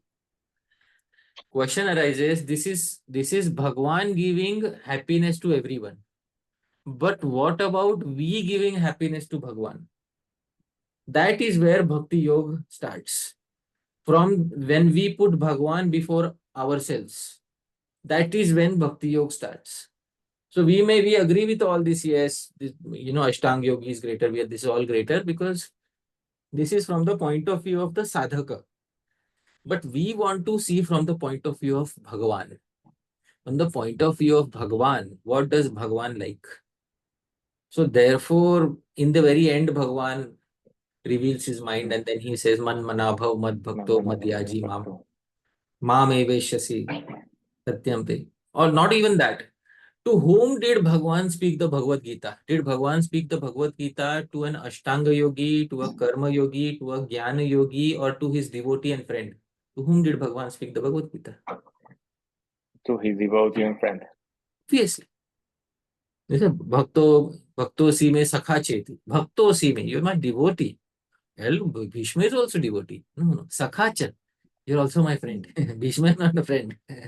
You are not only a devotee, but you are my friend. You are situated in a particular bhakti ras with me. And that ras is very dearmost to me. Amongst all the people here, your ras is the dearmost to me. Sakha cheti, sakhya ras. Therefore, Arjuna, I am telling you, which I have not told anybody else. From Bhagavan's point of view, the devotee who is situated in the bhakti ras is the dearmost to Bhagavan. So this is our consideration. But Bhagavan has to make everybody feel special. Therefore, you will find such statements in Shastra. And it is very much justified because Shastra, Vedic Shastra is not like, this person is good, everybody else is evil. This is not what Vedic literature is. Vedic literature means as long as you are following the path of the Vedas, you will find some statements of acceptance and you will feel good about it. So I hope that resolves the query. Right? Thanks a lot, Prabhu. Hare Krishna. Next we have Mohit Deshmukh Prabhu. Hare Krishna Prabhuji, Dandat Pranam. So my question was, Prabhuji, as we sometimes I heard that there are qualifications of karma adhikari bhakta, then jnana adhikari bhakta, and bhakti adhikari. Is this different from this karma jnana adhi, or is this the same thing? Once again, there are karma adhikari bhakta, jnana adhikari bhakta. There is no such thing as karma adhikari bhakta. Bhakta means he has bhakti adhikar. Who told you there is sometimes we enter into bhakti, then also we have karma adhikar, not bhakti adhikar. You cannot enter into bhakti if you have karma adhikar. I should put like that when we know, we are knowing the bhakti tattva at that time. So when you know bhakti tattva, then you're practicing what? Karma, jnana or bhakti? What do you practice? Bhakti. So you have which adhikar? Bhakti. So you are still expected to do your Vedic karma. Why should a devotee do Vedic karma? This question arises. Yes. The answer is given in Bhagavad Gita, loka-saṅgraha. You know what is the meaning of loka-saṅgraha? No. So I will share that verse. Param Karuna Prabhu, you have studied the Gita. Have you come across the term loka-saṅgraha? Yes, Prabhuji. Do you know what loka-saṅgraha means?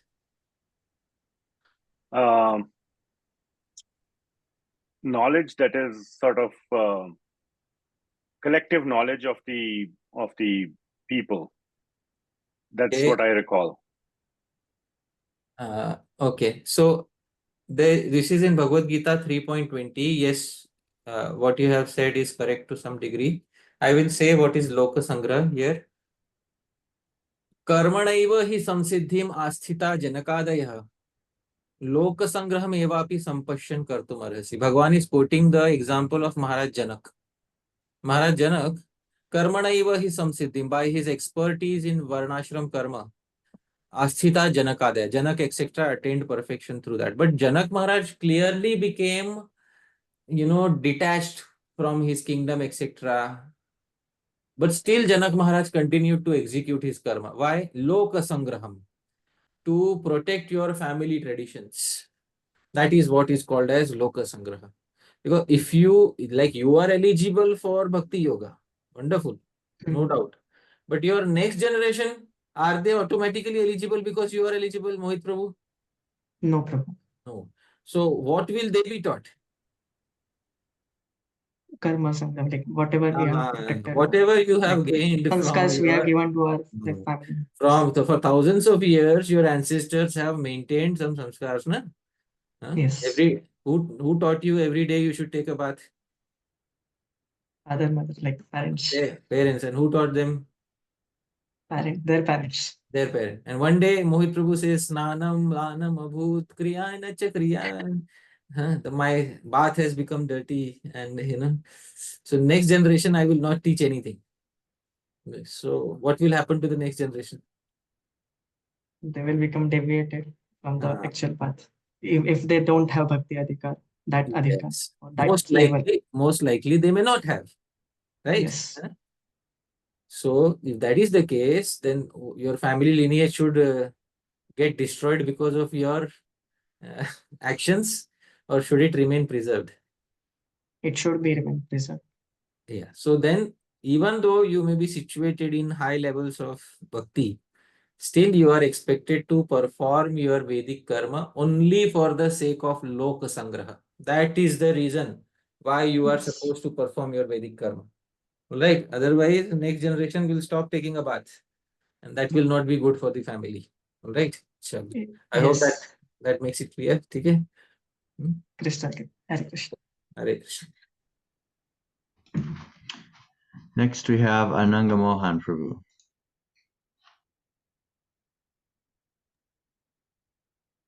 Hare Krishna.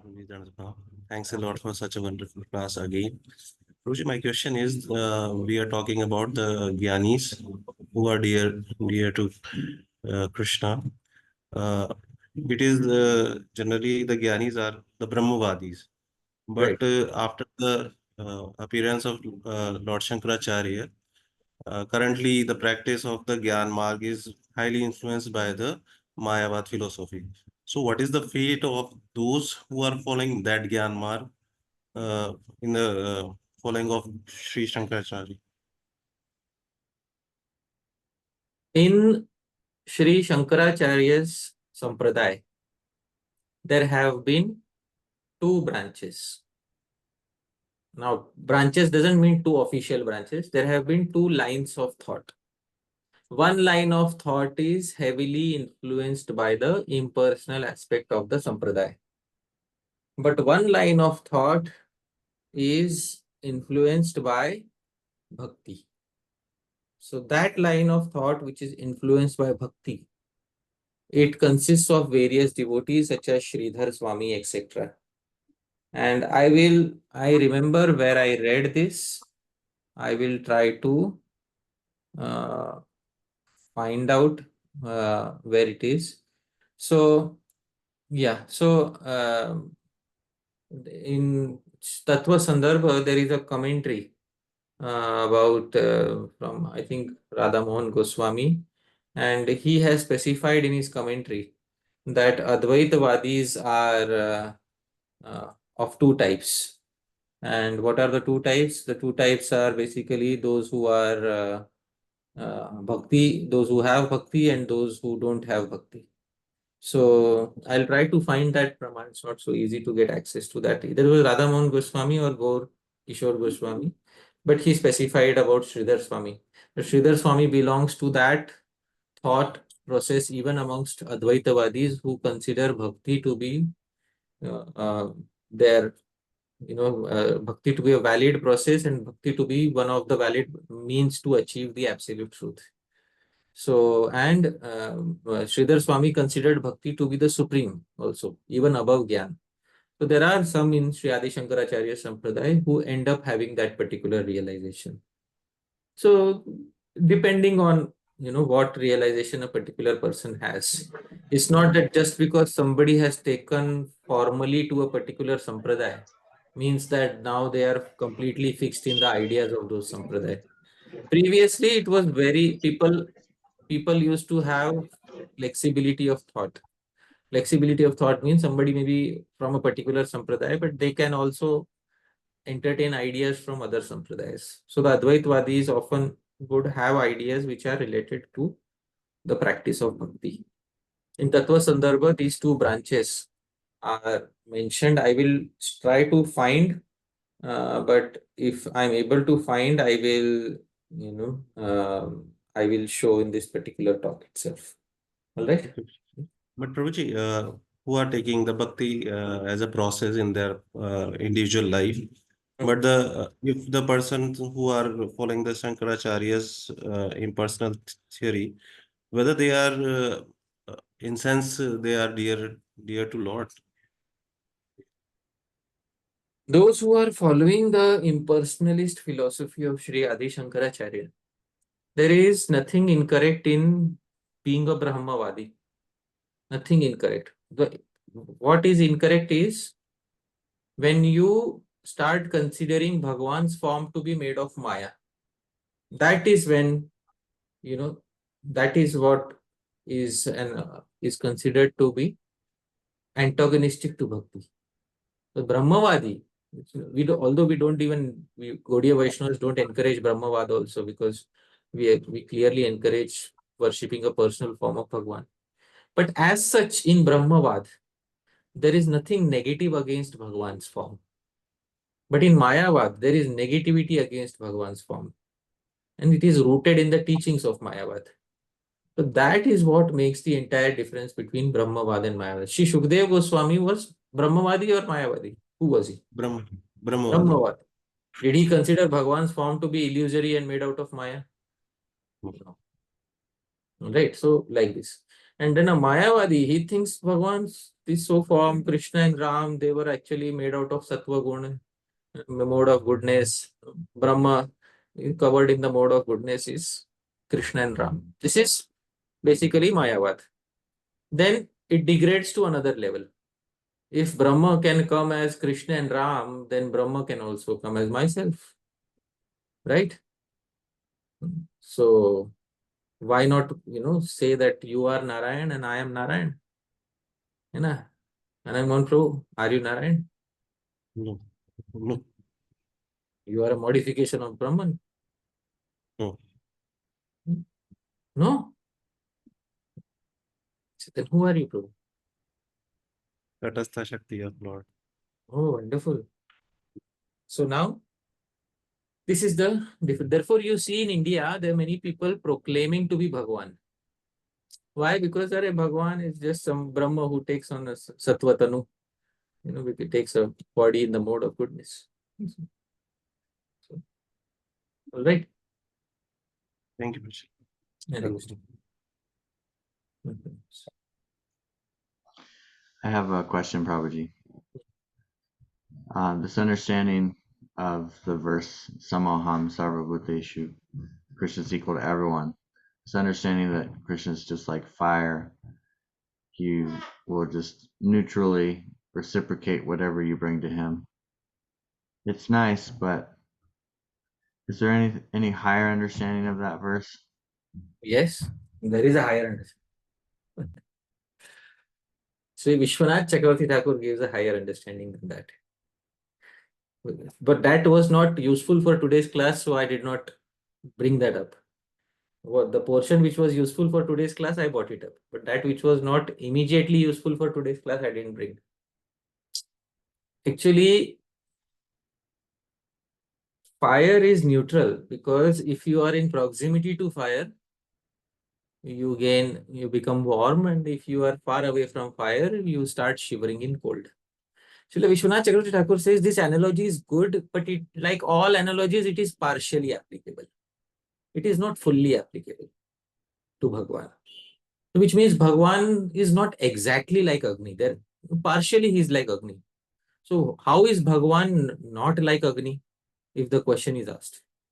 So then the answer given by Srila Vishwanath Chakravarti Thakur is, those people who come near to Agni, Agni does not harm their enemies. But those people who come near to Bhagwan, Bhagwan harms their enemies. Bhagwan is enemies with the enemies of the Vaishnavas. I hope you are able to. In this way, Bhagwan is not exactly like fire. So this is a more subtle detail in that particular verse. I know it's like comparing Bhagwan to an object like Agni may not seem fair. But to make logical sense out of the verse, Sri Adi Sankaracarya had explained it in that way, which works for the purpose of our verse, basically. So I took that. But there is a higher understanding than that, which is given by Srila Vishwanath Chakravarti Thakur, that let's say you come close to Agni. Will Agni harm your enemies, Prabhu? Yes or no? No. No. But if you come close to Sri Krishna, and then there is some enemy of yours, some enemy of the Vaishnavas, like Hiranyakashipu was an enemy of Prahlad. So what did Bhagavan do to Hiranyakashipu? He tore him apart. So that's the difference. That's how Bhagavan is distinct from Agni. All right. So I hope that satisfies your query. Very nice, Prabhuji. Thank you for answering my loaded question. We happened to be discussing this verse yesterday at the temple. Oh, wonderful. Nice. Yeah. Thank you. One thing that was mentioned is if we conceive of God as just like a neutral law upholder, which is totally objective all the time, we could never conceive of such a person becoming a loving God who has these intimate relationships with his devotees.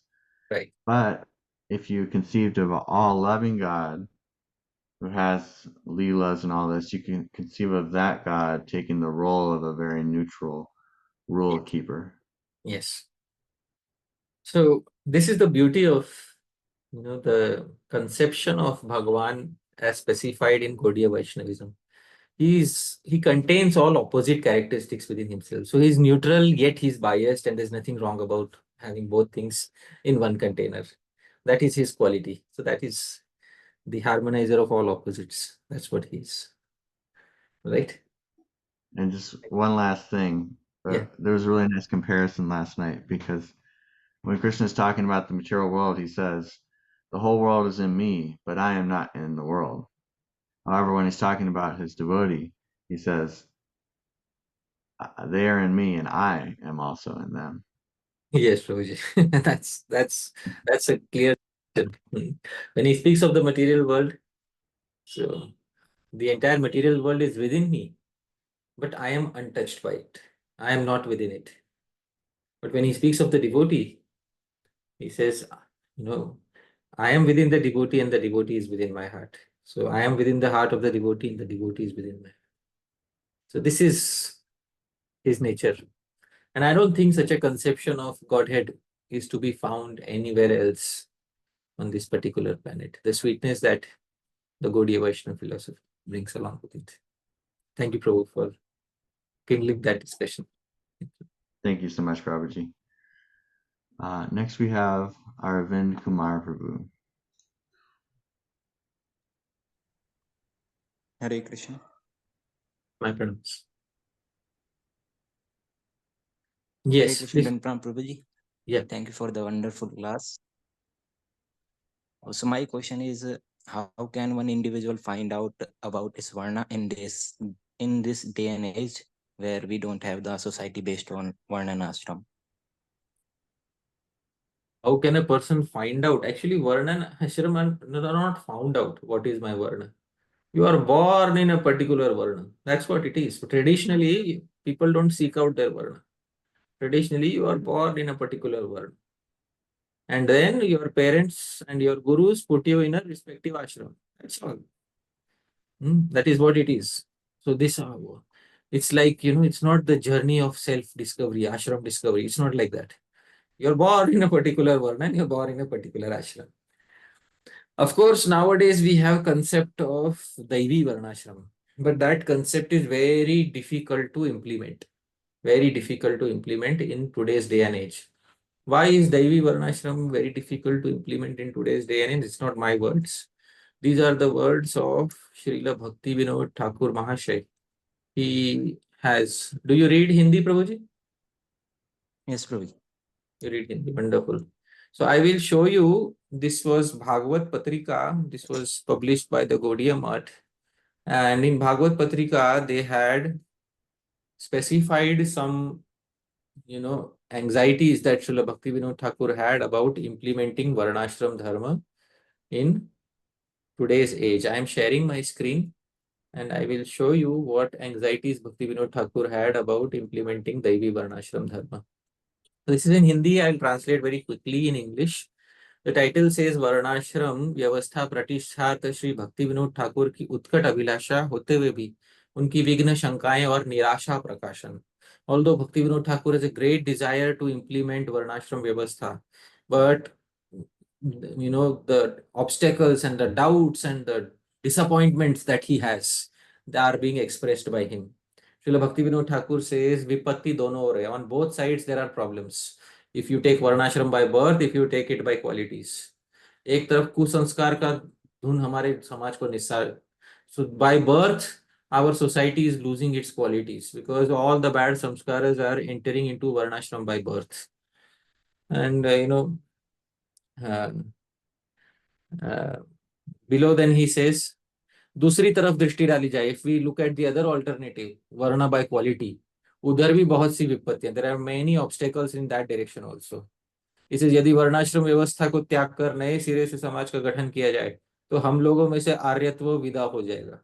इसे if we bring a new varnashram and do away with that old varnashram, then our entire Aryan civilization will be lost forever. So there are many, many difficulties. These are only just a small set of difficulties that Bhaktivinode Thakur has mentioned. I'll also mention another difficulty in Daivi Varnashram. Because Bhaktivinode Thakur is taking up the concept, so I started meditating upon it. See, the Thakur is meditating upon Daivi Varnashram. So I also started meditating on what are the difficulties in implementing Daivi Varnashram. I'll give an example of what is the difficulty in implementing Daivi Varnashram. Let's say a person by qualities is made into a Brahmana. So you have a ceremony called Diksha, and a person is initiated because by qualities he is Brahman. So he becomes by qualities, he is turned into a Brahman. 2 years later, he loses his qualities. So where is the degradation ceremony?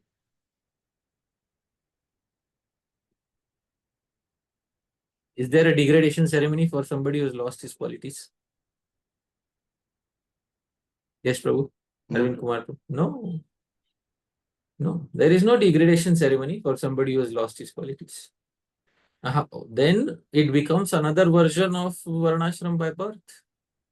No, you attained a particular status and then there is nothing which can pull you down. So how is it according to gunas? That's another difficulty. Like, let's say we make somebody a Brahmana because by qualities he is Brahmana. After 2 years, he starts working in a superstore where meat is being sold. Now what to do? So many obstacles, so many obstacles on this side, so many obstacles on that side. Therefore, anybody who touches this topic will find his mind plagued with so many difficulties. So it requires an empowered personality to bring about a change. It is not the herbal cup of tea of ordinary individuals. All right. Thank you, Prabhuji. Next, we have Sachindra Krishna Prabhu. Hare Krishna Prabhu, Dandavat Pranams to you and all the Vaishnavas. Great class. My question concerns the circle, the concentric circle diagram you had. And the understanding, if it's not incorrect, is that from some sakama karma to jnana, Krishna is helping that person get to that level, correct? Right. Now, when we enter into more interior circles that I'm sure you'll get into the realm of bhakti, yeah, and the different moods that the devotee has formed, like Vatsalya, Sakha, Krishna then is not going to help them get closer to him, to that Agni, because they're already fixed in that mood. Is that correct understanding? Yes, because in the fire analogy, a living entity becomes happiest at a certain distance from the fire. Greater than that, the living entity also cannot tolerate. It's not in the capacity of the living entity. So as much proximity as the living entity can have the most optimal relationship with the fire, that much proximity the living entity will be brought to. That is what is the understanding of the analogy. Okay, thank you, Prabhu. But Sri Radha is not living entity. She is not Jiv Tattva. Na? So she can directly embrace our Agni and not be simultaneously have the highest manifestation of ecstasy in union as well as in separation. So for her, the closest circle of proximity is there, right? Thank you. Hare Krishna. Hare Krishna. Wonderful. Next we have Dipayan Prabhu. Hare Krishna, Prabhuji.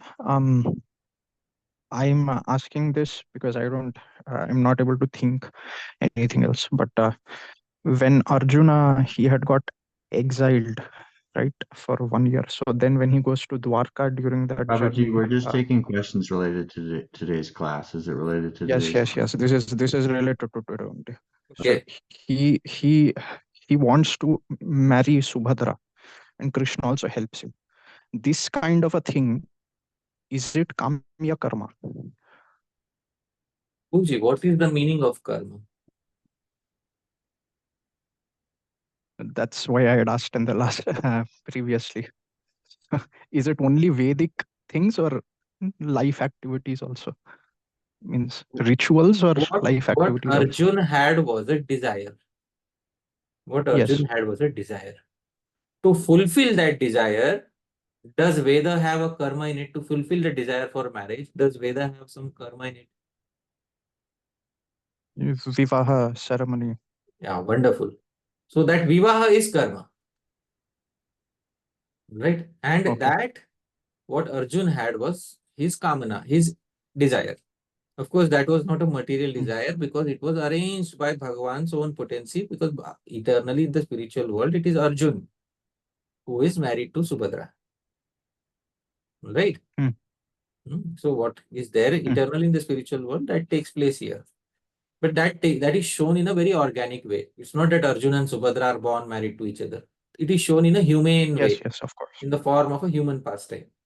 But even if it is shown in the Of form course. of a human pastime, there are Vedic karmas to support your desires. You have the desire to get married to a particular girl. Arjun was a Kshatriya by birth.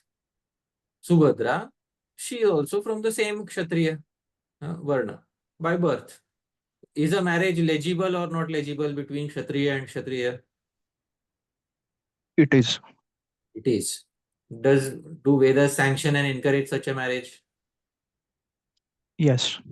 What is the karma which needs to be performed? The Vivaha Yajna. Wonderful. Now you understand what is Vedic karma. Okay? Okay. Next we have Divya Nitai Prabhu. Hare Krishna. Dandot Pranam Prabhuji. Pranams. Prabhuji, actually I have two questions. One is regarding loka-saṅgraha and other things what you just replied about Varnashram is very difficult if you see from the both the sides to implement. Yeah. Then the question comes, then how we decide, because the Varnashram is all about taking care of your material aspect. Then what, because the Shastras are the basis for even to decide the material aspect about what the person should be doing with you. Then if ultimately we have to take shelter of the Shastra only to decide. All right. See. So what is the query, Prabhu? How do we decide? What is our so that means when we say that when we say, then it's very difficult to implement Varnashram. But still there is always there are Shastra to decide what every individual, otherwise it all becomes a whimsical, or how we decide our material aspect, material side to address. When there is no other system present, system by birth is the standard system of Varnashram. Please try to understand. In the non-Vaishnava society, which Varnashram works? In the non-Vaishnava society, Varnashram by birth works. This is the standard. All right. In the Vaishnava society, we have a parallel system of Varna and Ashram. That's a different thing. But for the general society, what works is by birth. Some people are most of the people in the world are born outside that varnashram system.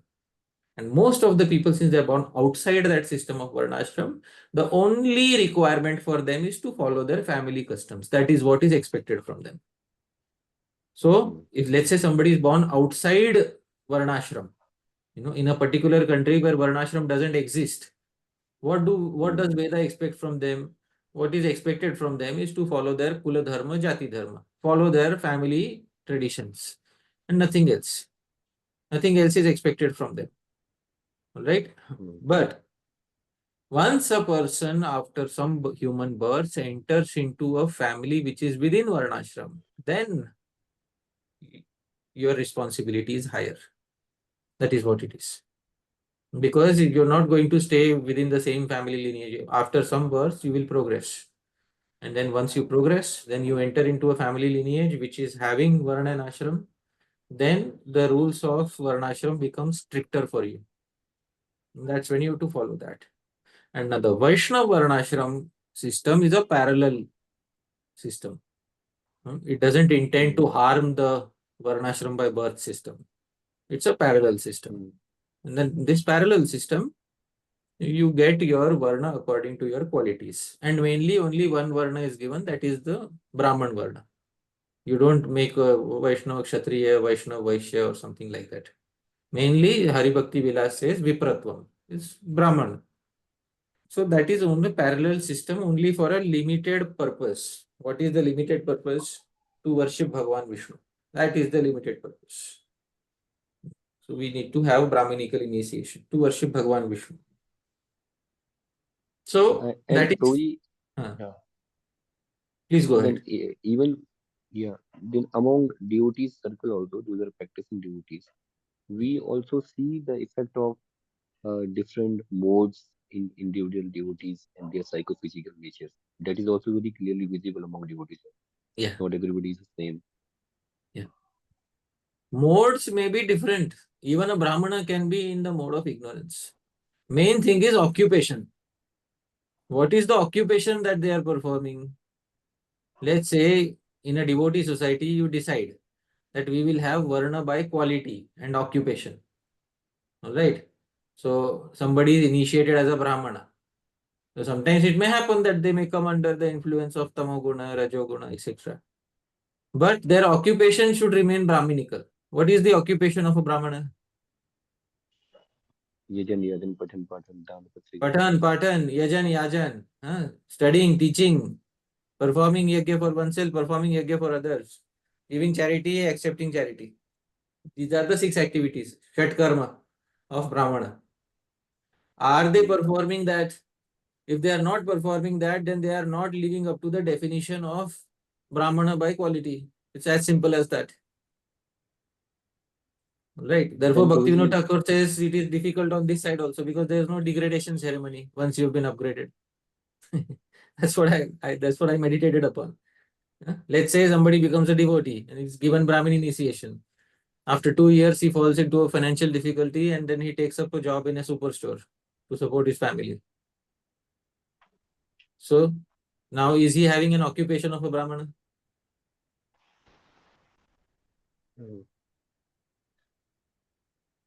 No, he's not having that occupation. But then still he's having the tag of a Brahmana. So that's where the difficulty is. Right? Like my question is like among devotees, like we have different psychophysical nature. Some person has nature of Brahmana, some is having Kshatriya, some has Vaishya, and some has Shudra. That nature is also among the devotees. So whether they should adopt their services according to that or how they should be in among devotees. Srila Bhaktivinode Thakura and other acharyas envisioned varnashram not only for devotee society but for the entire society. This parallel system they envisioned for the entire society.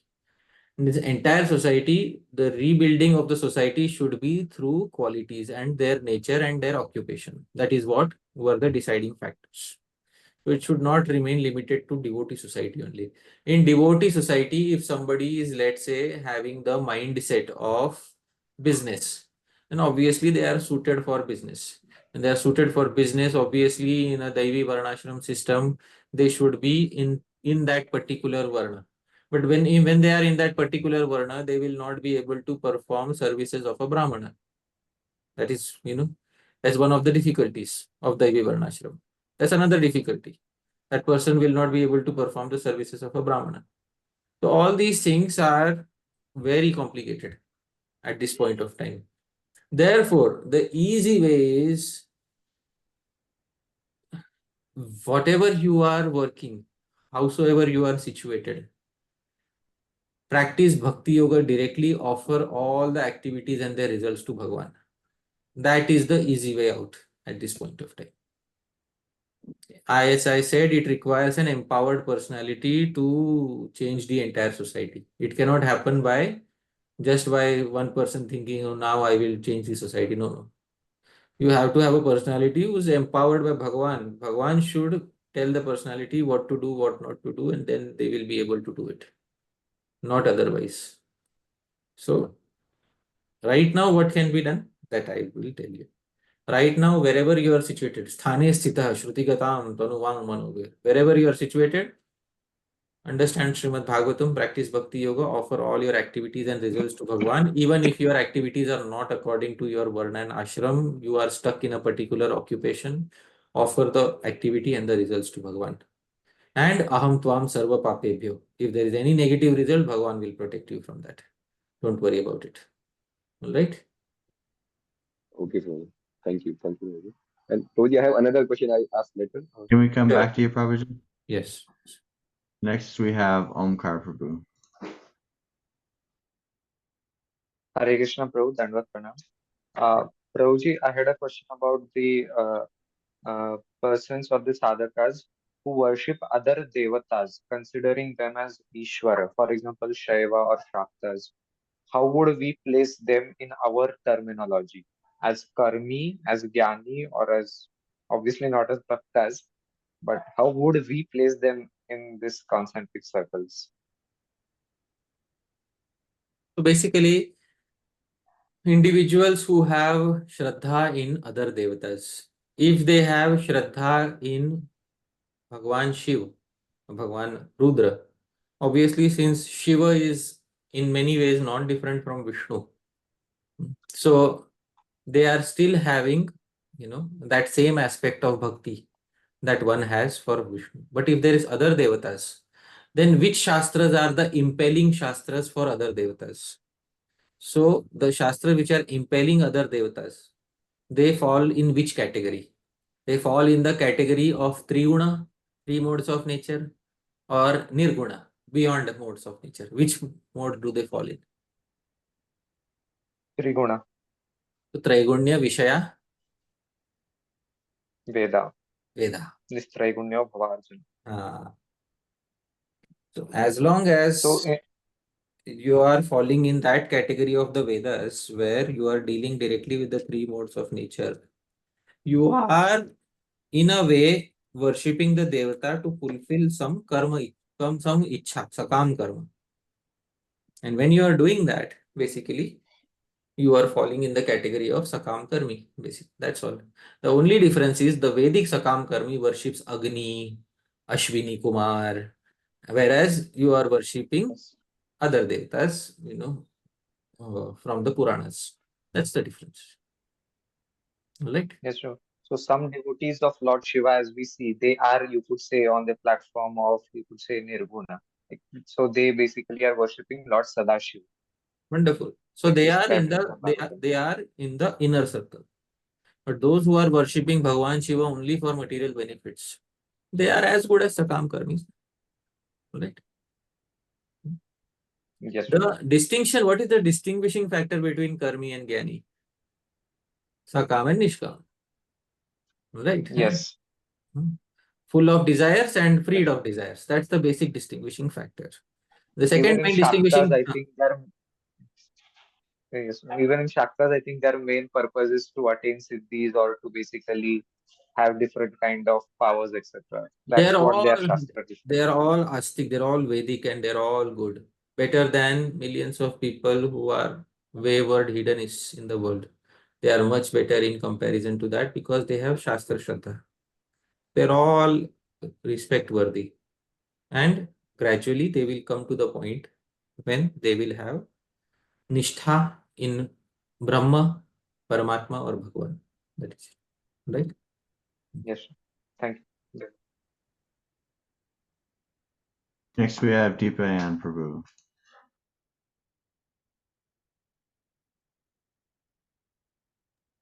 Hare Krishna, Prabhuji. I have more questions on this karma concept. Should I ask here or message in the group?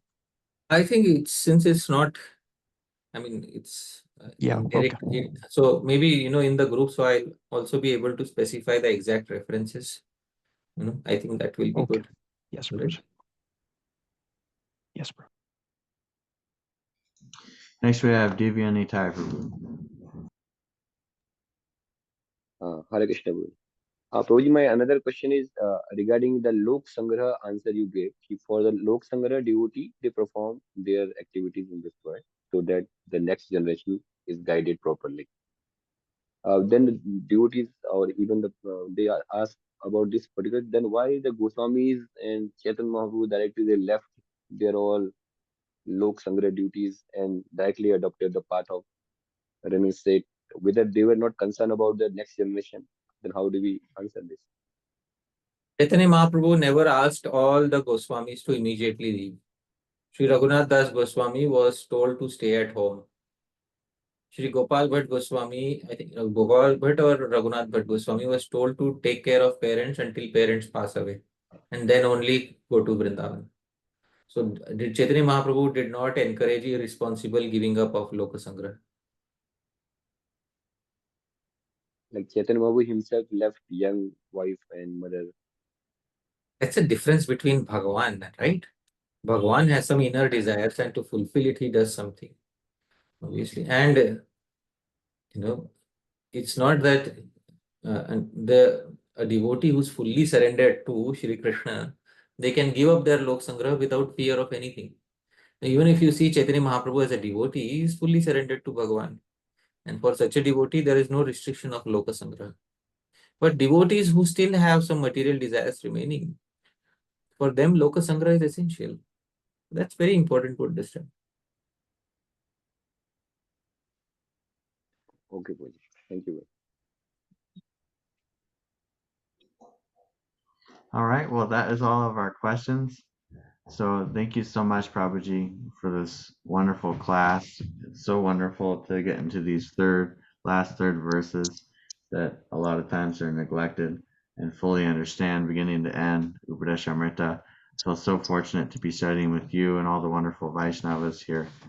So thank you so much. I'll invite all the devotees and give a big thank you for dear teacher Hari Pārṣada. Thank you, Hari Pārṣada Prabhu. Srila Prabhupada ki jai. Thank you very much. Thank you so much. Srila Prabhupada ki jai. Dandavad Pranam, Prabhu. Thank you so His much. Grace Hari Pārṣada Prabhu ki. Srila Rupa Goswami ki jai. Srila Jiva Goswami ki jai. Srila Prabhupada ki Gaudiya jai. Vaishnavas ki jai. Ananta Koti Vaishnav Vrinda ki jai. His Grace Hari Pārṣada Srila Prabhupada ki jai. Jai. Thank you, Prabhuji. Thank you so much. All right. Thank you. Unless there's something else, I'll log off now. Thank you. Thank you. Okay. Hare Krishna. Hare Krishna.